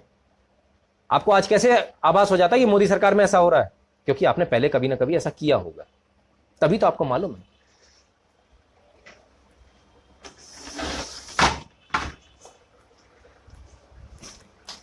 वापस आते हैं। अभी बहुत कुछ है, फेक करेंसी में भी बहुत कुछ है। अब इस रिपोर्ट में आगे क्या कहा जा रहा है वो भी देख लीजिए। असेसमेंट जो इन्होंने किया, वो असेसमेंट क्या बोलता है? असेसमेंट कहता है involvement of top POL, top political leaders, police officials and prominent government officials is set in the set racket can not be ruled out in this case. उससे भी बड़ा खुलासा, अब तक के सारे बड़े खुलासे। This scam may be an extension of the notorious Telgi fake stamp paper scam. यहां कर्नल पुरोहित ने सरकार की चूल्हे हिला दी, सरकार की बैंड बजा दी, और जो इनके पॉलिटिकल लीडर्स इसमें शामिल थे उनका भांडा फोड़ कर दिया। जहां ये बोल रहे हैं this scam may be an extension of notorious Telgi fake stamp paper scam. Telgi fake stamp paper scam का ही एक्सटेंशन था ये नकली नोट का पूरा रैकेट, जिसका भांडाफोड़ इन्होंने कर दिया, जिससे नेता कमाई कर रहे थे, जिससे नेताओं की कमाई इफेक्ट हो गई, जिससे जो लोग बैठे हुए हैं उनको प्रॉब्लम हो गई, उनके पेट कट गए। आगे चलते हैं, अब जरा इस पर आते हैं। Printing techniques are smuggled out of the security press by subversion along with the printing equipment. Printing press जहां नोट छपते हैं वहां से बाकायदा प्रिंट की डाई, प्रिंट के सारे जितने भी इंक्स हैं वो बाहर भेजी गई, बाहर दिए गए, ताकि नकली नोट छापे जा सकें और आतंकवाद इससे पनप सके। कहीं ना कहीं ये भी शायद इनका वो होगा। Also the possibility of providing such special machine by an nation, n means enemy nation, to the radical fundamentalist organization in India cannot be ruled out। यहां यह भी माना जा रहा है इस रिपोर्ट के अंदर कि पाकिस्तान, एनिमी नेशन हमारा पाकिस्तानी है, कि पाकिस्तान और चाइना सॉरी इस प्रिंटिंग टेक्निक को इनको दे सकते हैं, मशीनें भी इन्होंने मुहैया कराई है। अब आते हैं कि आखिर ये जो रैकेट चल रहा था इसका रेट क्या था। The exchange rate is set to be 1 lakh genuine currency for 3 lakhs of fake currency. यानी आप 1 लाख रुपए, असली 1 लाख रुपए लेकर आइए और नकली 3 लाख रुपए लेकर जाइए। ये इसका एक्सचेंज रेट था, करेंसी रेट का। बिल्कुल डिट्टो ओरिजिनल नोट थे, कोई फर्क नहीं था नकली नोट जितने चल रहे थे, क्योंकि अब तो वो सरकारी इंक से ही छप रहे थे ना, तो उसमें फर्क कहां से आएगा। 1 लाख दीजिए, 3 लाख लीजिए, फायदे का सौदा था। नेता भी कमा रहे थे, क्योंकि कॉस्ट तो उसकी 1 लाख आनी नहीं थी ना, कॉस्ट तो महज कुछ हजार आनी थी, उसमें लाख रुपए कमा रहे थे नेता लोग। जिसके भी ये सारे हैं जो लोग जुड़े हुए थे, और ऐसा नहीं कि सिर्फ एक ही नेता होगा, कई और उसके पीछे नेता होंगे, लेकिन सरकार ने इसको कभी फाइंड आउट ही नहीं किया। सरकार ने इसकी जरूरत ही महसूस नहीं करी कि हम इसको फाइंड आउट करें कि आखिर आगे इसमें कौन कौन और जुड़ा हुआ है। अब इसमें एक पॉइंट और देखते हैं, एक पॉइंट और है, बहुत बेहतरीन पॉइंट है। मुझे बार बार आपको फ्रंट बैक करना पड़ रहा है बिकॉज यहां में दिखाने में थोड़ा मुश्किल आ रही। The modules, number G, point number, the modules are operating freely as the law enforcing agencies are in hand in gloves of these masters running the racket. यहां यह बात बिल्कुल साफ स्पष्ट हो रही है, एकदम स्पष्ट हो रही है सरकार की खुफिया रिपोर्ट में कि सरकार के नुमाइंदे खुद इसमें शामिल हैं। साफ लिखा हुआ है साहब, एमएलए के नाम है। यह माना जा रहा है कि ये जो लोग हैं, जो लॉ इन्फोर्सिंग एजेंसीज है, जिनको पकड़ना चाहिए, वो खुद ही इसमें इन्वॉल्व है। वो तो खुद ही कर रहे हैं सर, उनको तो खुद को पैसा चाहिए, वो खुद से कर रहे हैं। और हर डॉक्यूमेंट के नीचे बाकायदा सील है, साइन है। ये सील और साइन देख लीजिए आप, ये बाकायदा सील और साइन है। ये कोई मेरे डॉक्यूमेंट्स बनाए हुए नहीं है। किसी में ताकत है तो ये साबित कर दे। कई लोगों ने मुझसे सवाल उठाए थे, एक्सपर्ट पैनल ने बोला था कि आप जो भी बात कहेंगे उसका सबूत क्या है। मेरा एक एक्सपर्ट पैनल हमने एक बनाया है इस बार, जो लोग हमसे सवाल पूछते हैं उनके अलावा। शायद उस एक्सपर्ट पैनल को अब ये मालूम चल गया होगा कि जो मैं बात कर रहा था आपसे उसका एक एक सबूत मेरे पास में है। शायद उस एक्सपर्ट पैनल को अब अच्छी तरह से समझ में आ चुका होगा कि ये सारे डॉक्यूमेंट्स कोर्ट के अंदर भी जमा हो चुके हैं। आखिर माफी चाहूंगा, चिल्लाते चिल्लाते मेरा गला खराब हो गया, बिकॉज मुझे चिल्लाने की इतनी आदत नहीं है। पर क्या करें, जब ऐसा दिखता है तो बड़ा दर्द होता है, बड़ा दुख होता है कि आखिर एक देश के एक जेम्स बॉन्ड के साथ इस तरह का रवैया क्यों किया गया।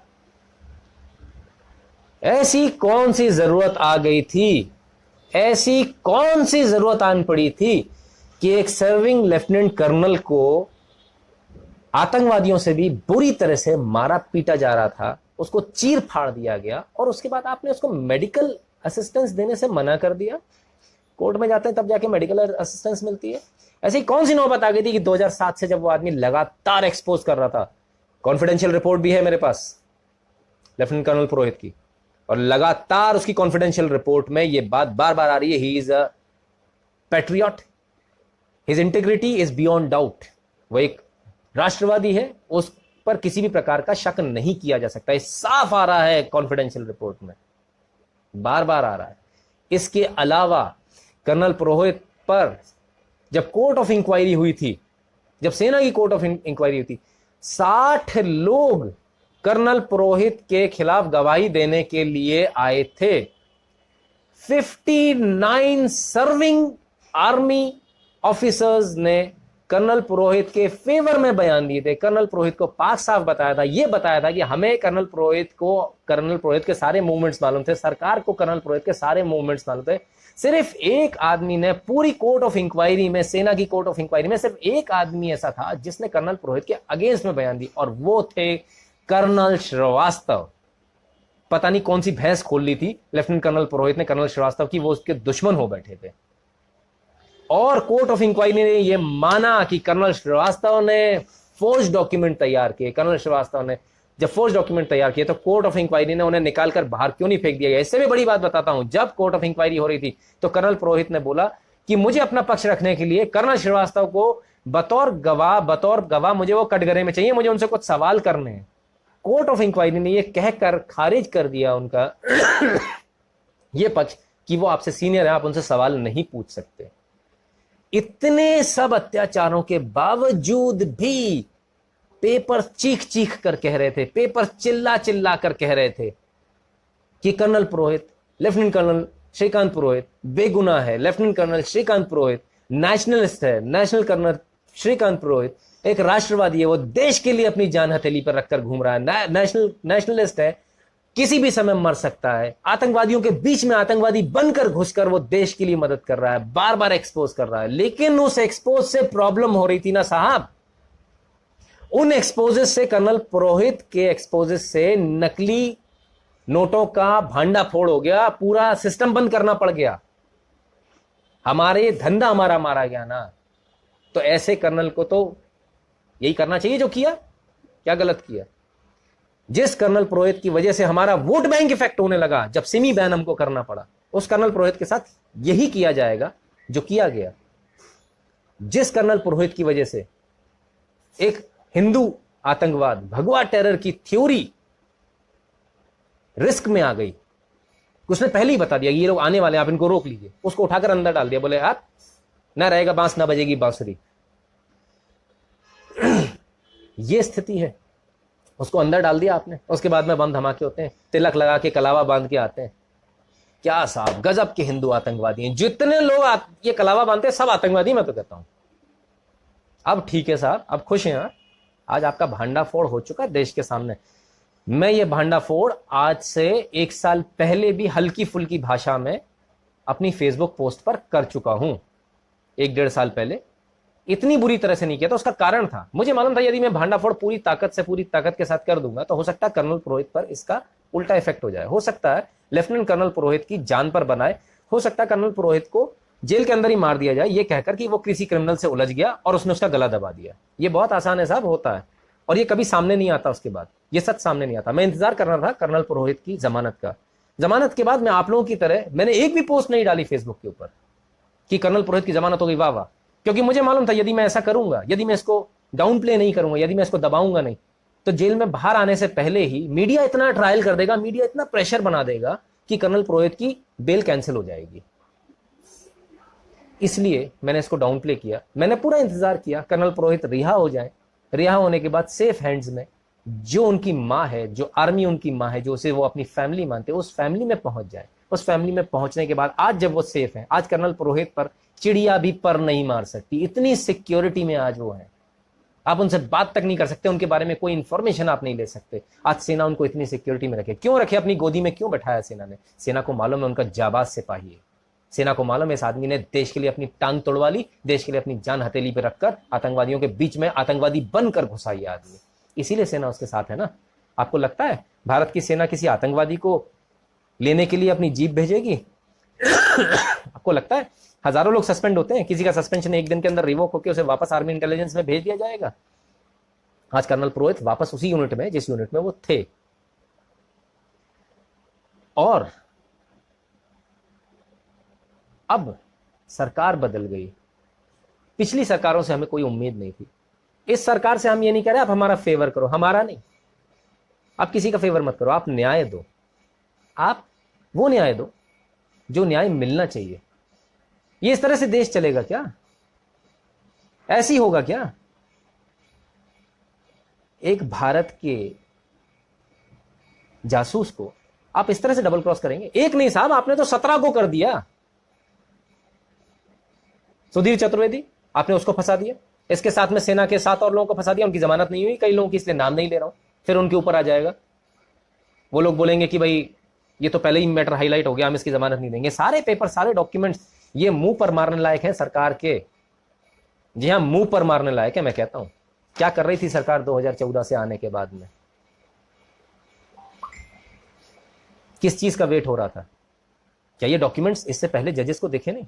सुप्रीम कोर्ट ने बाकायदा इस बात को कहा है, बाकायदा अपने ऑर्डर में कहा है कि किसी एक व्यक्ति, एक समुदाय को खुश करने के लिए किसी निर्दोष व्यक्ति को जेल में नहीं डाला जा सकता। सर क्या मतलब मजाक बना रखा है? 9 साल आपने एक आदमी को अंदर डाल दिया सिर्फ इसलिए कि आप किसी को खुश करना चाहते थे। अब हमें भी खुश कर दीजिए, आप लोग जेल चले जाइए, फेक रैकेट में जिस जिनके नाम आ रहे हैं, जाइए जेल, जाइए, भर दीजिए इनको जेल में। हमको भी खुश होने का अधिकार है भाई, आप अकेले ही खुश होगे क्या? इस तरह से देश चलाया आपने 10 साल।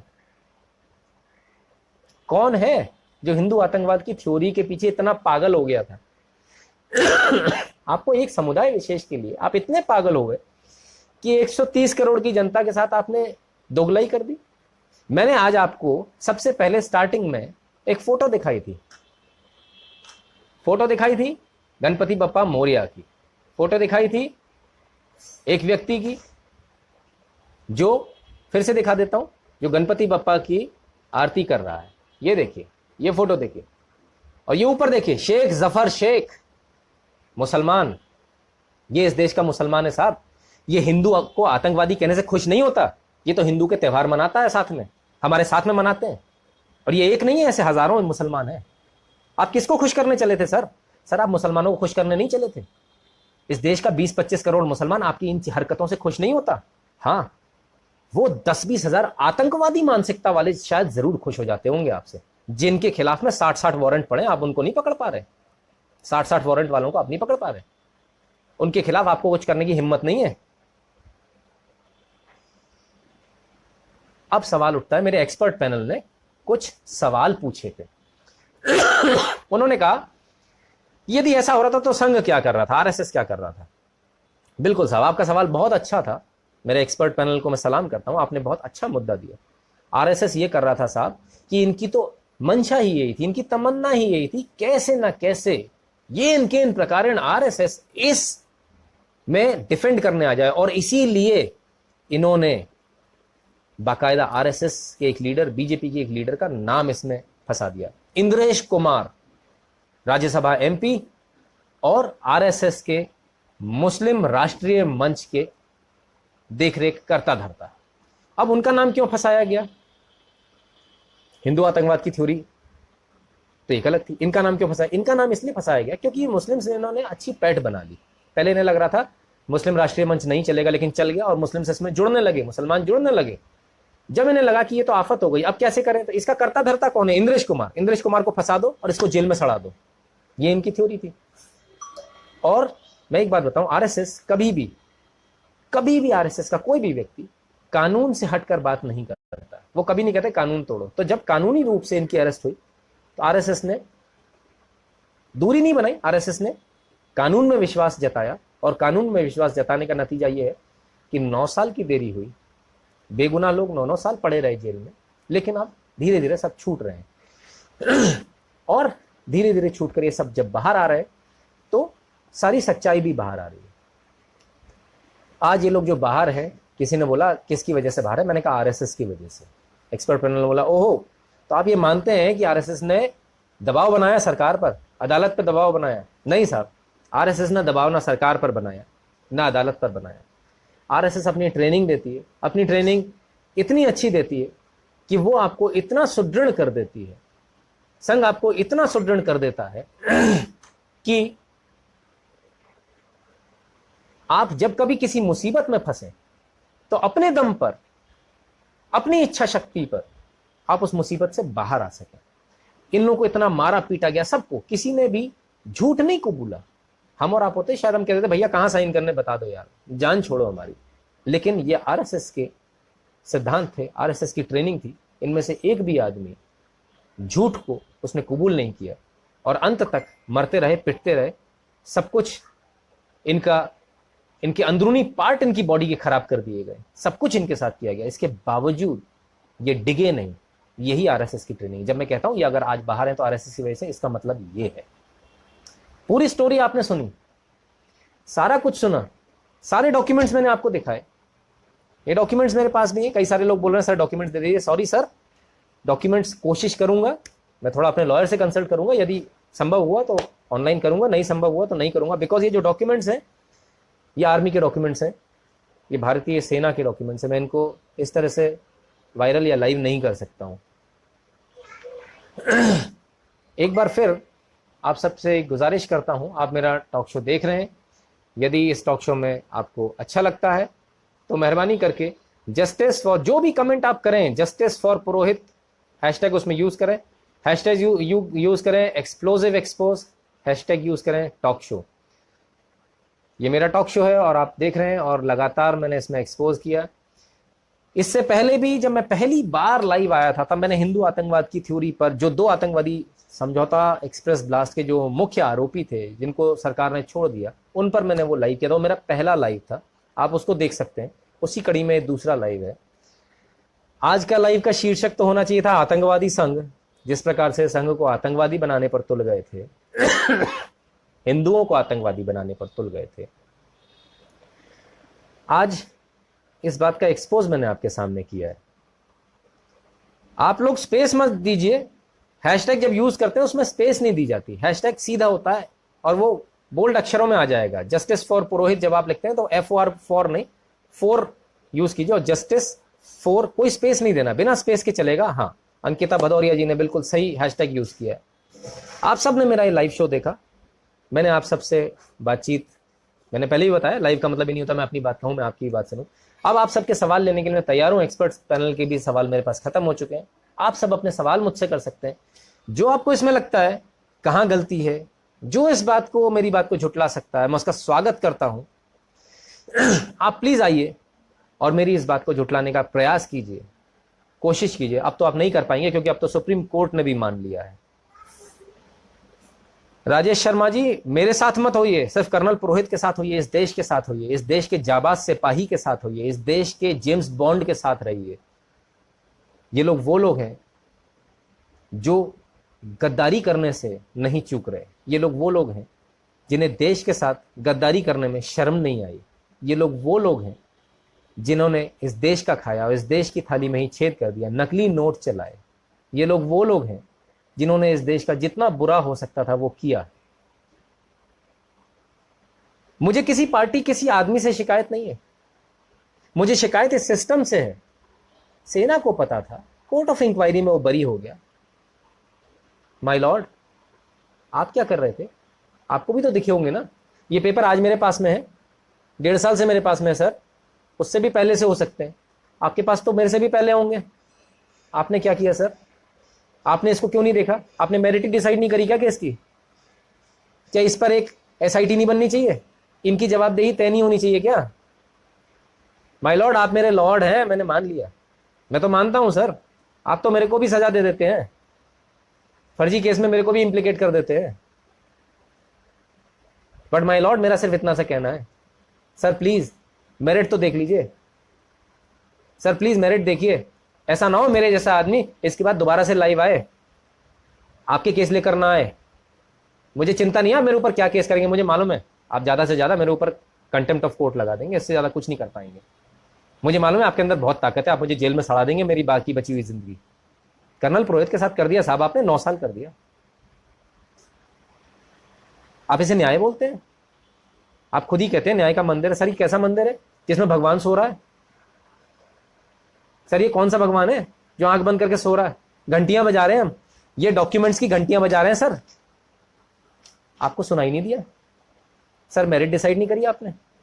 सर ये तो देश के जाबाज सिपाही के साथ किया आपने, जेम्स बॉन्ड के साथ कर दिया, भारत के लेफ्टिनेंट कर्नल के साथ कर दिया सर, जिसको अशोक की लाट मिलती, भारत सरकार की लाल बत्ती मिलती थी, अब बंद हो गई। हम जैसी की क्या औकात है सर? हमको तो आप कहीं मरवा के गटर में फेंकवा देंगे सर। आज मैंने ये एक्सपोज कर दिया, हो सकता है कल आप मेरे को उठवा लें और मेरे को बंद करवा दें, मुझे उसकी भी चिंता नहीं है। और जब तक मैं हूं मैं ये करता रहूंगा, इसको भी आप समझ लीजिए। यदि आप इस गलतफहमी में, मुगालते में कि कोई मुझे आके नोटिस दे देगा या आप मुझे जेल भेजा देंगे तो मैं बंद कर दूंगा, सर जेल में जाने के बाद ही बंद हो पाएगा। I am very sorry. और वहां से भी मैं लिखता रहूंगा, जेल में लिखने की मनाही नहीं होती सर, मैं वहां से भी लिखता रहूंगा और मेरे लेख बाहर छपते रहेंगे। ये कर्नल पुरोहित बेचारा अपनी हैंडराइटिंग में लिख लिख के मर गया, 18 पेज लिखे सर। इन 18 पेज का क्या हुआ? 9 साल जो आदमी जेल में रहा उसका कौन हिसाब देगा?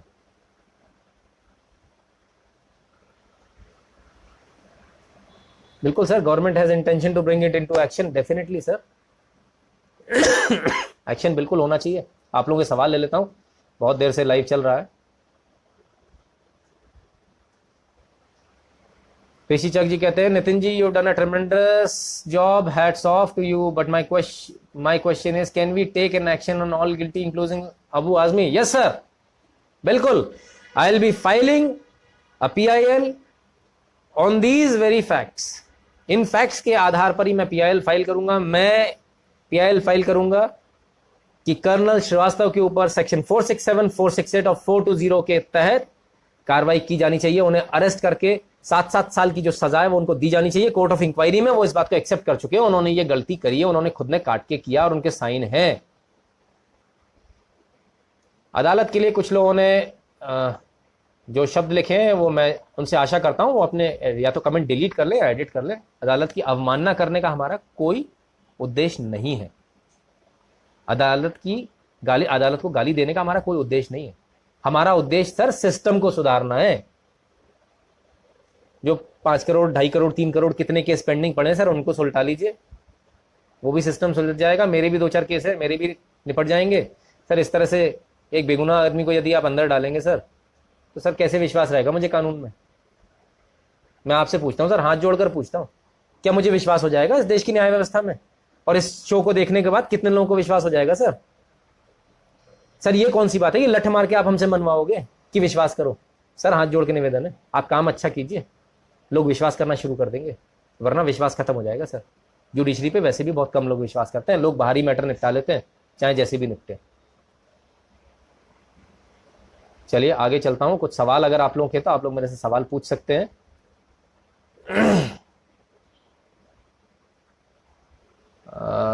Names have been exposed why the culprits roaming free. Shailesh Lal Shails ji का कहना है names have been exposed why the culprits are, जब नाम आ चुके हैं तो ये लोग फ्री कैसे घूम रहे हैं? सर मैं क्या कर सकता हूं?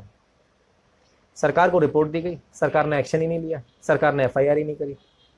करनी नहीं थी ना उनको करनी नहीं। उनका मुद्दा कुछ और था सर, आपका मुद्दा है ये, तो उनका मुद्दा थोड़ी है।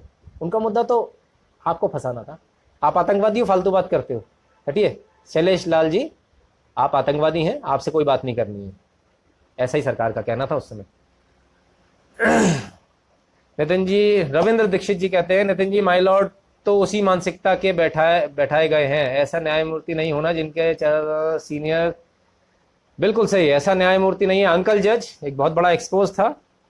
ये न्यायालय को, न्यायमूर्तियों को सोचना पड़ेगा कि जब अंकल जज जैसे एक्सपोज हो जाते हैं, उसके बावजूद सारे रिश्तेदारी जज बनते हैं सर।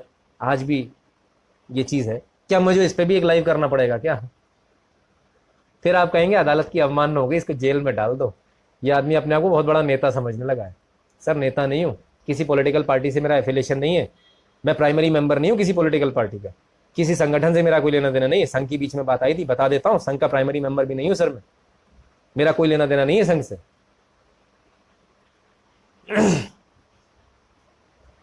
कुछ कहते हैं जो लोग अदालत के लिए और जजेस के लिए लिख रहे हैं, उनसे मेरी गुजारिश है, मेहरबानी करके गलत शब्दों का उपयोग ना करें। हमारा कहीं भी गाली देने का उद्देश्य नहीं है, हमारा सिस्टम सुधारने का उद्देश्य है। सिस्टम सुधरे, गलत लोगों को सजा ना हो। पुष्पेंद्र त्रिपाठी जी का एक सवाल आ रहा है, Nitin ji how colonel Shrivastava taken him to ATS without consent permission of army and colonel Purohit was said he was absconded and the same time colonel Shrivastava was same and on duty but told. बिल्कुल यही तो बात है। इनका कहना है कि जब कर्नल पुरोहित को गलत तरीके से अगवा कर लिया गया, कर्नल श्रीवास्तव के ऊपर चार्ज क्यों नहीं बना? कर्नल श्रीवास्तव ने ये बोल दिया हमें पता ही नहीं वो कहाँ है। उनको बाकायदा भगोड़ा घोषित कर दिया गया और सेना, पता ही नहीं था सेना को किधर है, जबकि कर्नल श्रीवास्तव को ये बात अच्छी तरह से पता थी, भली भांति पता थी। कर्नल श्रीवास्तव ने कोर्ट ऑफ इंक्वायरी में ये बात मानी है। कोर्ट ऑफ इंक्वायरी सामने तो लाइए सर, कोर्ट ऑफ इंक्वायरी की डायरी पूरी पेश कर दीजिए, सारा दूध का दूध पानी का पानी हो जाएगा। कर्नल श्रीवास्तव इसमें कल्प्रिट है, कर्नल श्रीवास्तव ने किसी ऊपर वाले के कहने पर यह किया है। वो कौन था और उसको किस सुपर प्राइम मिनिस्टर ने कहा था, यह बात सामने आनी चाहिए। महेंद्र यादव जी लिखते हैं डोंट वरी सर, हम साथ साथ हैं। सर कहां तक साथ हैं, जेल जाने में साथ रहेंगे क्या? विवेक मालरे जी कहते हैं I am with you in PIL, thank you sir. Vinay Sharma ji कहते हैं कहाँ है वो श्रीवास्तव? सर मेरे ख्याल से आर्मी में ही है, जहां तक मुझे लास्ट जो इन्फॉर्मेशन थी 1 साल पीछे की। गो अहेड, थैंक यू ऋषिचक जी। भाई साहब षड्यंत्रकारियों को सजा कब मिलेगी, क्या उन लोगों पे कार्रवाई होगी? संतोष मोदी जी, सर अब तो आपने लाइव देख लिया, अब तो आपने लाइव सुन लिया। जब आपने लाइव देख लिया और लाइव सुन लिया तो आपके पास भी ऑप्शन है, आप जाइए कोर्ट में PIL फाइल कीजिए और न्याय मांगिए, कोई रोक नहीं रहा है सर। ईश्वर दत्त शर्मा जी कहते हैं यदि सेना के अनुशासन को जिंदा रखना है तो भारतीय सेना कर्नल RK सक्सेना को तुरंत गिरफ्तार करे। ईश्वर दत्त शर्मा जी आपका कहना 100% सही है।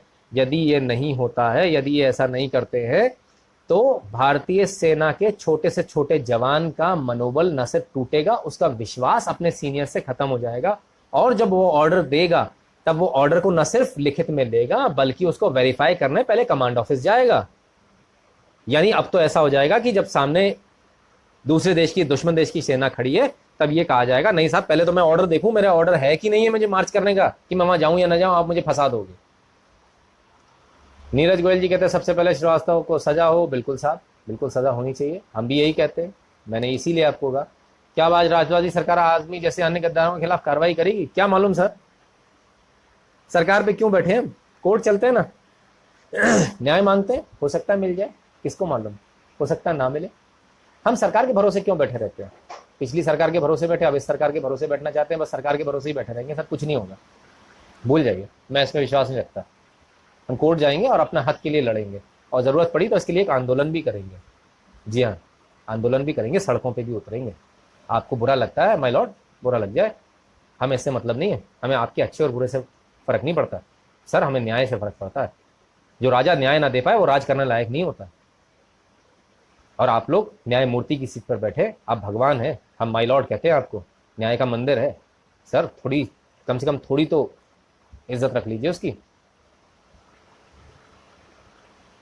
सर मोदी सरकार की क्या भूमिका थी पुरोहित जी को रिहा कराने में।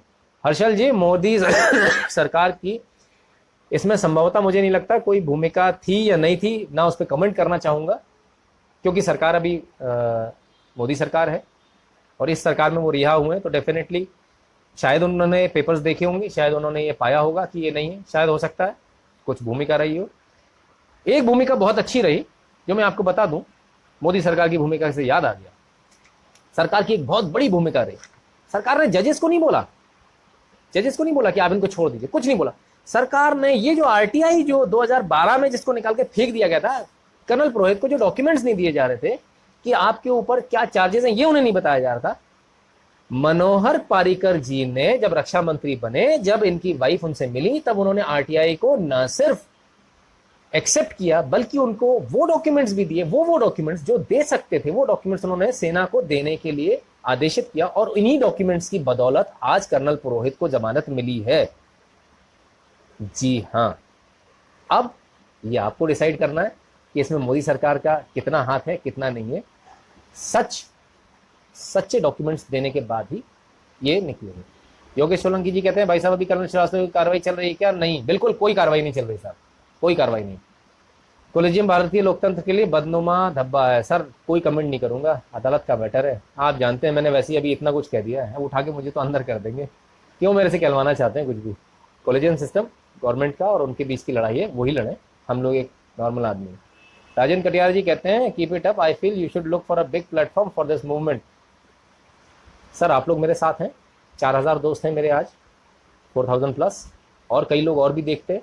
आप लोग मेरे साथ हैं, आप लोग मेरी ताकत है, आप लोगों की ताकत की बदौलत ही आज मैं यहाँ बैठा हूँ, और इसीलिए मेरे अंदर इतनी शक्ति है कि मैं आज सबके सामने और लाइव आकर ये सारे डॉक्यूमेंट्स आप सबको दिखा रहा हूँ। और मुझे भरोसा है कि आप सबकी ताकत मेरे साथ बनी रहेगी, आशीर्वाद बना रहेगा, और मैं डेफिनेटली इसमें आगे भी बहुत कुछ करूँगा। रविंद्र दीक्षित जी कहते हैं कोई अवमानना नहीं होगी क्योंकि हम तो कोर्ट के भीतर भी भेदभाव देखते हैं। सर क्या कहें, सिस्टम है तो गड़बड़, कोर्ट का मामला है, फिर से कमेंट नहीं करूंगा। मुझे डर लगता है सर, इस कोर्ट ने 9 साल एक राष्ट्रवादी को, एक नेशनलिस्ट को जो अपनी जान हथेली पर लेकर देश के लिए लड़ रहा था, उसको 9 साल अंदर सड़ा दिया। सर क्या विश्वास करूं मैं इसका, कैसे मान लूं कि मुझे ये लोग नहीं फंसाएंगे। इनका बस चलेगा ये मुझे फांसी पे टांग देंगे साहब, इंडिया गेट पर। इनका बस चलेगा पत्थर मार मार के मारने की सजा सुना दे मेरे को, बस नहीं चलेगा बस, क्योंकि हमारे यहाँ कानून में ऐसा है नहीं। नीरज गोयल जी, मैंने आपको बताया कर्नल श्रीवास्तव कहाँ है, ये मैं आपको नहीं बता सकता। एक ही सवाल को प्लीज दोबारा रिपीट ना करें। जो चीज मैं आपको बता सकता हूँ बता दूंगा, जो मूवमेंट्स मैं नहीं बता सकता हूँ मैं नहीं बताऊंगा। अपनी पीआईएल में हेमंत करकरे को भी एक्सपोज करें। यस, हेमंत करकरे का बड़ा अच्छा नाम आया। अभी मैं एक बात पूछना चाहता हूं, हेमंत करकरे को किसने मारा, किसने मारा, कसाब ने मारा।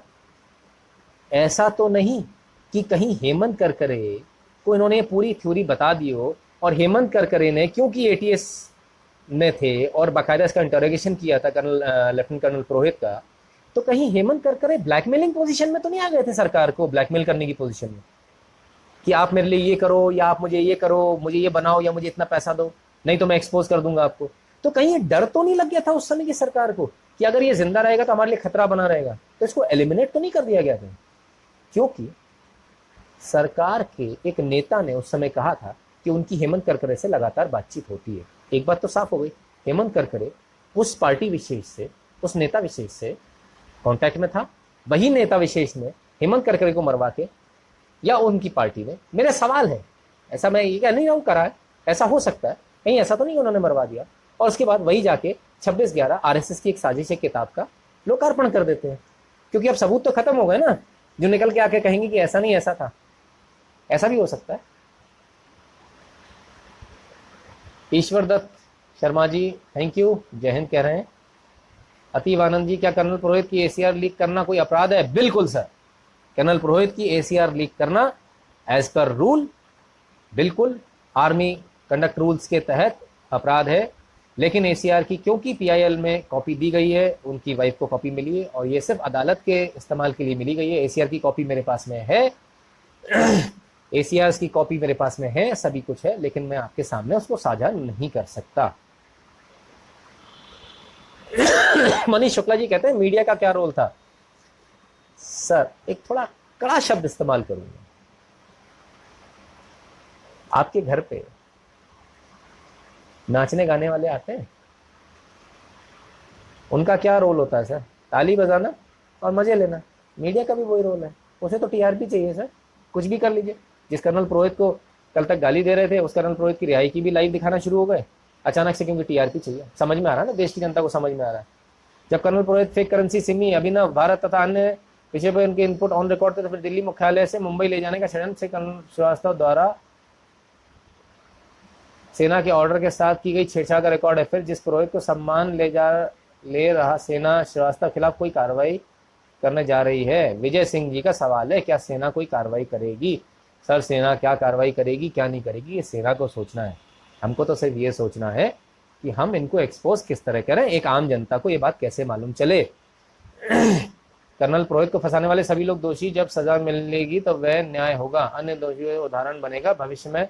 डॉक्टर जितेंद्र दुबे जी कहते हैं कि सबको सजा होनी चाहिए, ताकि ये एक एग्जाम्पलरी स्टेटमेंट बने, एक लेसन बने, बाकी सबके लिए सबक मिले और आगे से कोई ऐसा ना करे। बिल्कुल सर, मैं आपके 100% आपके साथ हूँ, सहमत हूँ आपकी बात से।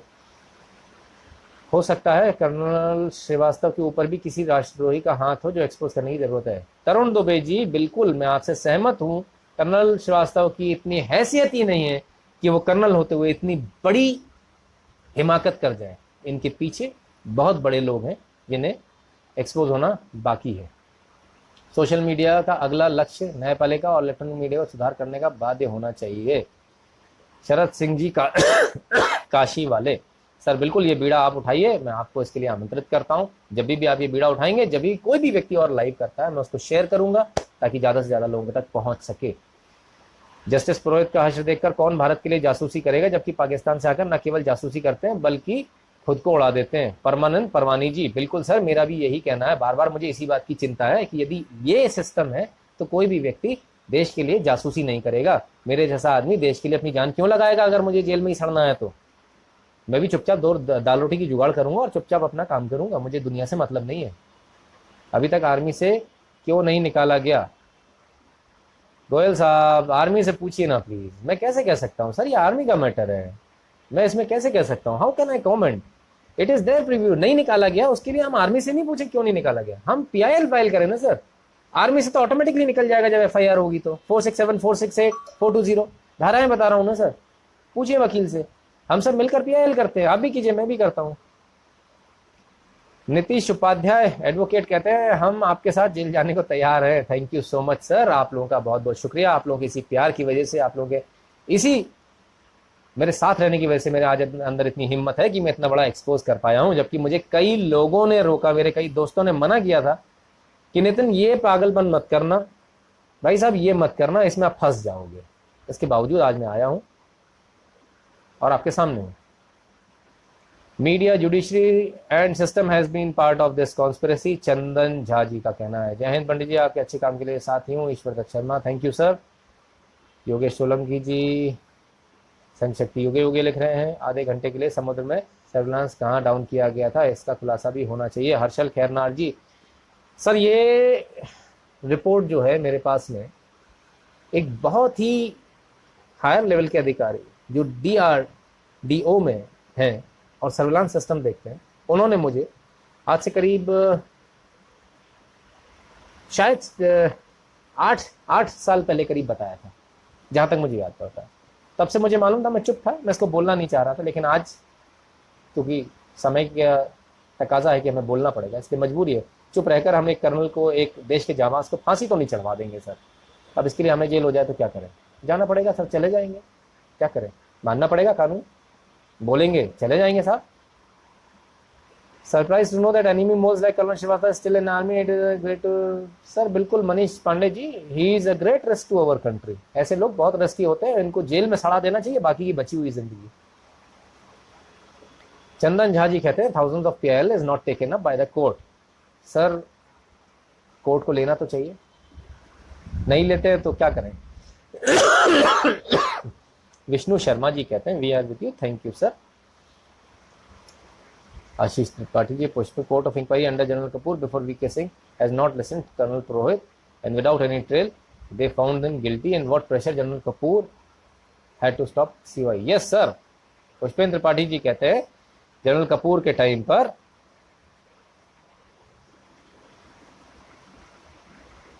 COI सुनी नहीं गई थी। बिल्कुल सही बात है, इसमें कोई दो राय नहीं, ये ऑन रिकॉर्ड हैं, ये सारे डॉक्यूमेंट्स हैं ऑन रिकॉर्ड, क्योंकि इसमें पीछे बहुत बड़े लोगों का हाथ था, कई बड़े लोग, कई बड़ी मछलियां इसमें थीं, इसके लिए ये सामने नहीं आया। जब ऑर्डर बदल दिया गया था तब आर्मी ने तुरंत क्यों नहीं जानना चाहा, कर्नल पुरोहित ने आखिर दिल्ली रिपोर्ट क्यों नहीं किया। सर ऑर्डर बदल गया, ये तो कर्नल पुरोहित के हाथ में था ना, एक ही पेपर पे काटा गया था, ऑर्डर थोड़ी बदला, फोर्जरी की गई है विनय शर्मा जी, ये तो फोर्जरी की गई है, ऑर्डर नहीं बदला गया। ऑर्डर बदलता तो सरकार की तरफ से दूसरा ऑर्डर आता, वहां तो वही डॉक्यूमेंट सबमिट थे। आर्मी ने इनको भगोड़ा घोषित कर दिया था, कर्नल श्रीवास्तव ने बोला ये भाग गया, ये मिल नहीं रहा है। इसके बाद इनकी अरेस्ट दिखाई गई 5 तारीख को। लोग अपने से ज्यादा आर्मी पर भरोसा करते हैं, अगर श्रीवास्तव जी के सजा न मिले तो लोगों का भरोसा उठ जाएगा। बिल्कुल सर गोयल जी, लोगों का भरोसा बिल्कुल उठ जाएगा अगर इनको सजा नहीं मिलती। श्रीकांत अग्रवाल जी पूछते हैं क्या कर्नल श्रीवास्तव की सेना में मौजूदगी देश के लिए खतरनाक हानिकारक नहीं है। बिल्कुल हानिकारक है सर। चंद्र सिन्हा जी कहते हैं our blessings with you, thank you very much sir. Basu Devariya ji, court में पीएल डालने की तरफ से सिब्बल, प्रशांत भूषण, जेठमलानी जैसे वकील केस लड़ेंगे, इधर चंदे पर कौन वकील उनकी टक्कर में खड़ा हो जाएगा। सर बहुत सारे लोग हैं जो खड़े हो जाएंगे, मेरे पास ऐसे बहुत सारे राष्ट्रवादी वकील हैं जो फ्री में केस लड़ेंगे और मैं उनके साथ खड़ा होकर ये केस लड़वाऊंगा। No action on colonel Shrivastava is being worrying fact, how army is tolerating him. Sir Santosh Modi ji, very soon you will see action against everybody, this is my promise. वकील कुछ भी अब भी देश के लिए लड़ सकते, कुछ वकील बिल्कुल सब लड़ सकते हैं। टॉक शो पूरा आपके देश खड़ा है नितिन जी, देश के नायक, आज आप देश के नायक बनकर उभर रहे हैं। हर्षल खैरनार जी, नहीं सर कोई नायक वाली बात नहीं, मैं एक बहुत आम आदमी हूँ, बहुत सिंपल आदमी हूँ। मेरे पास जो जानकारी थी मैंने आप सबके साथ साझा करी ताकि आप सबको, पूरे देश को मालूम चल सके कि आखिर चल क्या रहा है देश के अंदर। विजय सिंह जी कहते हैं पुरोहित को ससम्मान वापस लेने वाली सेना कर्नल श्रीवास्तव सेना के मूवमेंट ऑर्डर से छेड़छाड़ और कार्रवाई करने जा रही है क्या। सर वो करें नहीं करें, हम तो पीआईएल डालेंगे, हम इनके खिलाफ में प्राइवेट कंप्लेंट डालेंगे और ये सुनिश्चित करेंगे कि इनके खिलाफ में कार्रवाई हो, एफआईआर हो। फौजी की शहादत पर मरे 70 बच्चों में कोई सड़क पर नहीं आ जाता, पर एक बाबा को बचाने के लिए 3 लाख लोग सड़क पर कत्लेआम मचाने को तैयार हो जाते हैं। ईश्वर दत्त शर्मा जी, बिल्कुल सर, क्योंकि फौजी जो होता है ना बेचारा, वो फौज की रूल्स एंड रेगुलेशंस में और एक डिसिप्लिन सिपाही की तरह वो जेल चुपचाप चला जाता है। इन्होंने 9 साल उसको रखा, वो बेचारा कुछ नहीं बोला, उसने सरकार को एक बार भी गाली नहीं दी, सिस्टम को एक बार भी गाली नहीं दी। हर बार जब भी उसने कहा, उसने यही कहा मुझे सेना पर पूरा भरोसा है। ये होता है हमारे देश का फौजी। 9 साल बेचारा सड़ता रहा, 9 साल उसके साथ इतना बदतर व्यवहार हुआ, उसके बावजूद उसने सेना के खिलाफ या सिस्टम के खिलाफ एक शब्द मुंह से नहीं निकाला, अदालत के लिए कुछ भी नहीं कहा। Hemant Karkare was killed by his companion Krishna Pandey. Sir I don't have any proof, I will not comment until unless I get any proof। अगर आपके पास कोई सबूत है प्लीज मुझे दीजिए, मैं इसका भी पर्दाफाश करूंगा।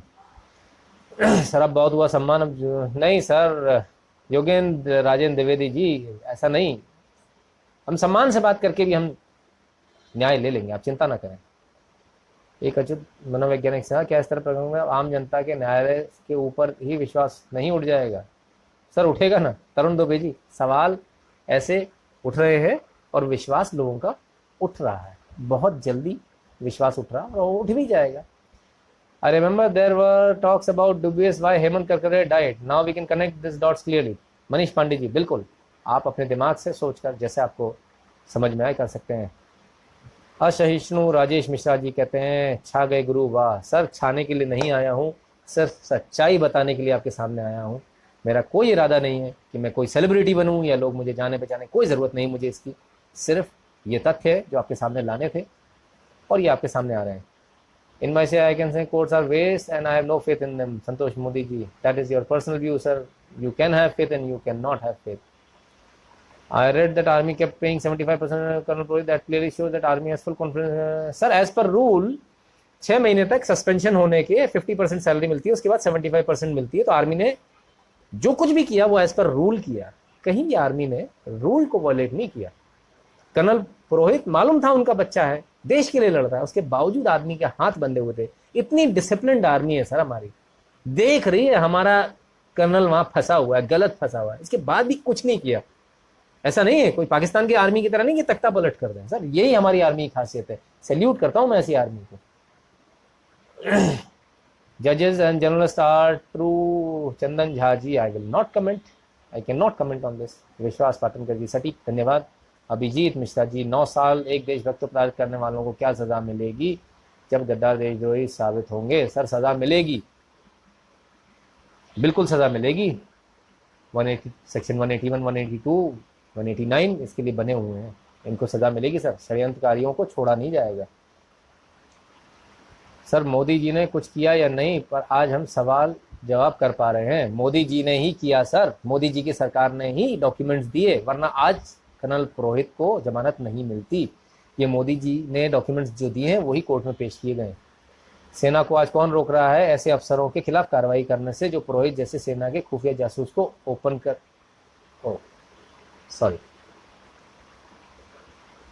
कर दिया और प्रताड़ित किया? चलो सरकार के हाथ अब बंधे हैं, पर पैर बंधे हैं या आंखें भी बंद हैं। सेना को तो कम से कम कार्रवाई करनी चाहिए और सेना पुलिस अफसरों को दंड दे। चंद्रमणि चौहान जी, 100% मैं आपके साथ हूं चंचल भैया, और इसके लिए हम PIL फाइल करेंगे एंड वी विल इंश्योर कि इनमें से एक भी आदमी बच ना पाए षड्यंत्रकारियों में से। गुप्त भांडा फोड़ चलते भगवान आतंकवाद, सर बिल्कुल सर, सबूत दीजिए सर, मैं इसका भी भांडा फोड़ करता हूँ। कानून हम जैसे आम लोगों के लिए बना है, इनको सजा कौन देगा? राज सिंह जी का कहना है कानून हम जैसे आम लोगों के लिए बना। नहीं सर, कानून ने तो कर्नल पुरोहित के साथ भी मजाक कर दिया, ATS ने तो उनके साथ भी मजाक कर दिया, जबरदस्ती फंसा दिया। पावर का ऐसे ही मिसयूज होता है सर। आशीष त्रिपाठी जी पूछ रहे हैं सुकन्या देवी गैंगरेप पर आपका क्या कहना है? सर पूरा परिवार गायब है, मैं क्या कहूँ, और फिलहाल आज मुद्दा हमारा शायद ये नहीं है। हेमंत करकरे इस MP से बात करते हैं, उसके सुपीरियर्स को एक्सपोज किया जाएगा, सूत्रधार तो वही है, कर्नल श्रीवास्तव भी वही से कनेक्टेड था। बिल्कुल सर, कृपया आपके आगे कदम की जानकारी हमें सोशल मीडिया के माध्यम से मिलती रहती है। धन्यवाद चंद्रभान गुप्ता जी। अभिजीत मिश्रा जी ये कहते हैं पता नहीं कैसे पुरोहित को इन गद्दारों ने मरवा दिया होंगे। टॉक शो कितने और पुरोहित मरवा दिए होंगे, बिल्कुल सही कह रहे हैं सर, कोई भरोसा नहीं है। मनीष पांडे जी कहते हैं लगता है कमेंट्स बहुत ज़्यादा नीचे आ गए, मैं बहुत ऊपर हूँ। Nitin sir thank you sir, thank you very much for the congratulation. जल्दी जल्दी से मैं सवाल लेता हूँ आपके। Great job, thank you. Diptikant Ray, thank you very much. Harshal Khairnath ji, आपको हाथ लगा सरकार से लेकर जुडिशरी सब। नहीं सर, हमें इसकी जरूरत नहीं पड़ेगी, हम बहुत प्यार मोहब्बत से काम करने वाले लोग हैं। हाथ लगाएंगे हम कानून से देखेंगे, भगवान ने दिमाग दिया, अपने दिमाग से हम देखेंगे हमें क्या करना है। When judiciary is taking decision on big issues, now we are waiting for Malla to accept National Herald case and Jijaji case. Definitely Ashish ji, judiciary वो भी देखेगी। Good morning sir ji, Ayush Dwivedi, thank you Ayush ji. Good morning, very good morning Tarun explosive, thank you भाई। जो आएगा आगे तो नायक तो होगा ही, इसमें एक्सेप्ट करने में कोई शर्म की बात नहीं है। सर नायक फिल्म देखी थी ना, उसको कैसे पेट्रोल डाल के आग लगा दी थी, भागता भागता बचा था। मेरे साथ भी कुछ ऐसा ही ना कर दें ये लोग। कोई बात नहीं, करेंगे तो उसको भी देखेंगे, जिंदगी किसी ने नहीं देखी कल क्या है। Thank you Ayush, thank you. We are also proud, मैं भी, I am also proud of all of you who are watching this show. Thank you very much. Congress अगर 5 साल और रह गई होती तो आज हिंदू यहाँ पर आतंकवादी घोषित हो गए होते। सर ये तो आप सब समझते हैं क्या होता है। मोदी से लेके देश खुद बचा लिया, श्री राम ने मोदी को ला के देश को खुद बचा लिया। Abhijit Mishra ji, thank you very much. बिल्कुल ऐसा ही हुआ है, मुझे भी ऐसा ही लगता है। नितिन जी, देश भ्रष्टाचार में डालेंगे, सभी को मिलकर उनके खिलाफ आवाज उठानी पड़ेगी, तभी ये करप्ट सिस्टम से बाहर होंगे। अतुल खन्ना जी, बिल्कुल सर, मेरे और आपको आवाज उठानी पड़ेगी। Issue that world wide image of our Hindu saints. बिल्कुल, आयुष द्विवेदी जी ने एक बहुत अच्छा सवाल उठाया है। हमारे हिंदू संतों की पूरी इमेज का ही सत्यानाश कर दिया वर्ल्ड वाइड, इन लोगों ने पूरे विश्व में सत्यानाश कर दिया इस बेवकूफी में। और पाकिस्तान अब चिल्लाता है साहब, बोले अरे आपके तो हिंदू आतंकवादी हैं, वही करते हैं, हम थोड़ी करते हैं। ये है साहब अमन की आशा इनकी, समझ नहीं आता क्या लोग हैं। मुझे तो पूरी तरह न्याय व्यवस्था में विश्वास उठ गया है, राजनीति से कभी कुछ चुनिंदा लोगों को। राज सिंह जी, विश्वास तो रखना पड़ेगा सर, इसको सिस्टम को चेंज करना है। God bless you Chandan Shah साहब, चंदन झा साहब कहते हैं, thank you sir, thank you very much. Satyendra ji कहते हैं कृपया अपनी रक्षा विशेष ध्यान दें, इस केस में लोग फंसे उनमें पहुंचने बल्कि आतंकवादियों तक आपके जैसे लोग जरूरत देश को है।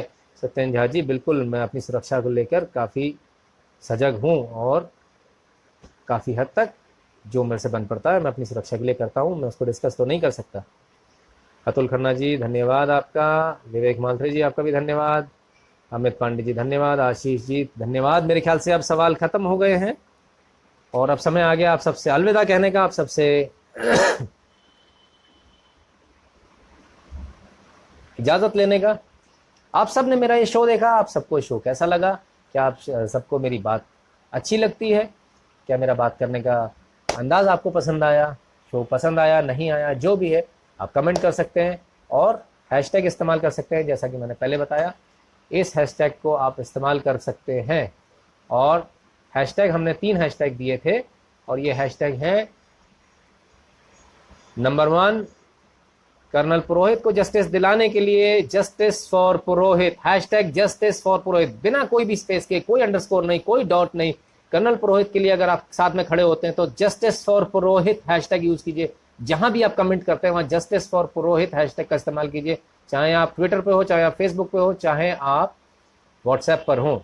हैशटैग जस्टिस फॉर पुरोहित। यदि आपको ये एक्सपोज पसंद आया तो एक्सप्लोजिव एक्सपोज हैशटैग यूज कीजिए, सभी जगह यूज कीजिए। और यदि आपको मेरा टॉक शो पसंद आया तो हैशटैग टॉक शो का इस्तेमाल कीजिए, ताकि मुझे पता चल सके कि मेरा ये टॉक शो और मेरा ये एक्सपोज आप लोगों को कितना पसंद आया। कुछ और आ गए सवाल शायद? तरुण द्विवेदी धन्यवाद, मैं आपको भी सलाम करता हूँ, आप सबने मेरी बात को सुना। मनीष पांडे जी, बिल्कुल अपने सुरक्षा का ख्याल रखूंगा। थैंक यू वेरी मच, आप सबका बहुत बहुत शुक्रिया, आप सबने मेरा शो देखा। जय हिंद, वंदे मातरम। और आप सब खुश रहें, सुखी रहें, and please do take good care of yourself. अपना ख्याल रखिए। इसी के साथ इस शो को खत्म करते हैं। बहुत बहुत धन्यवाद।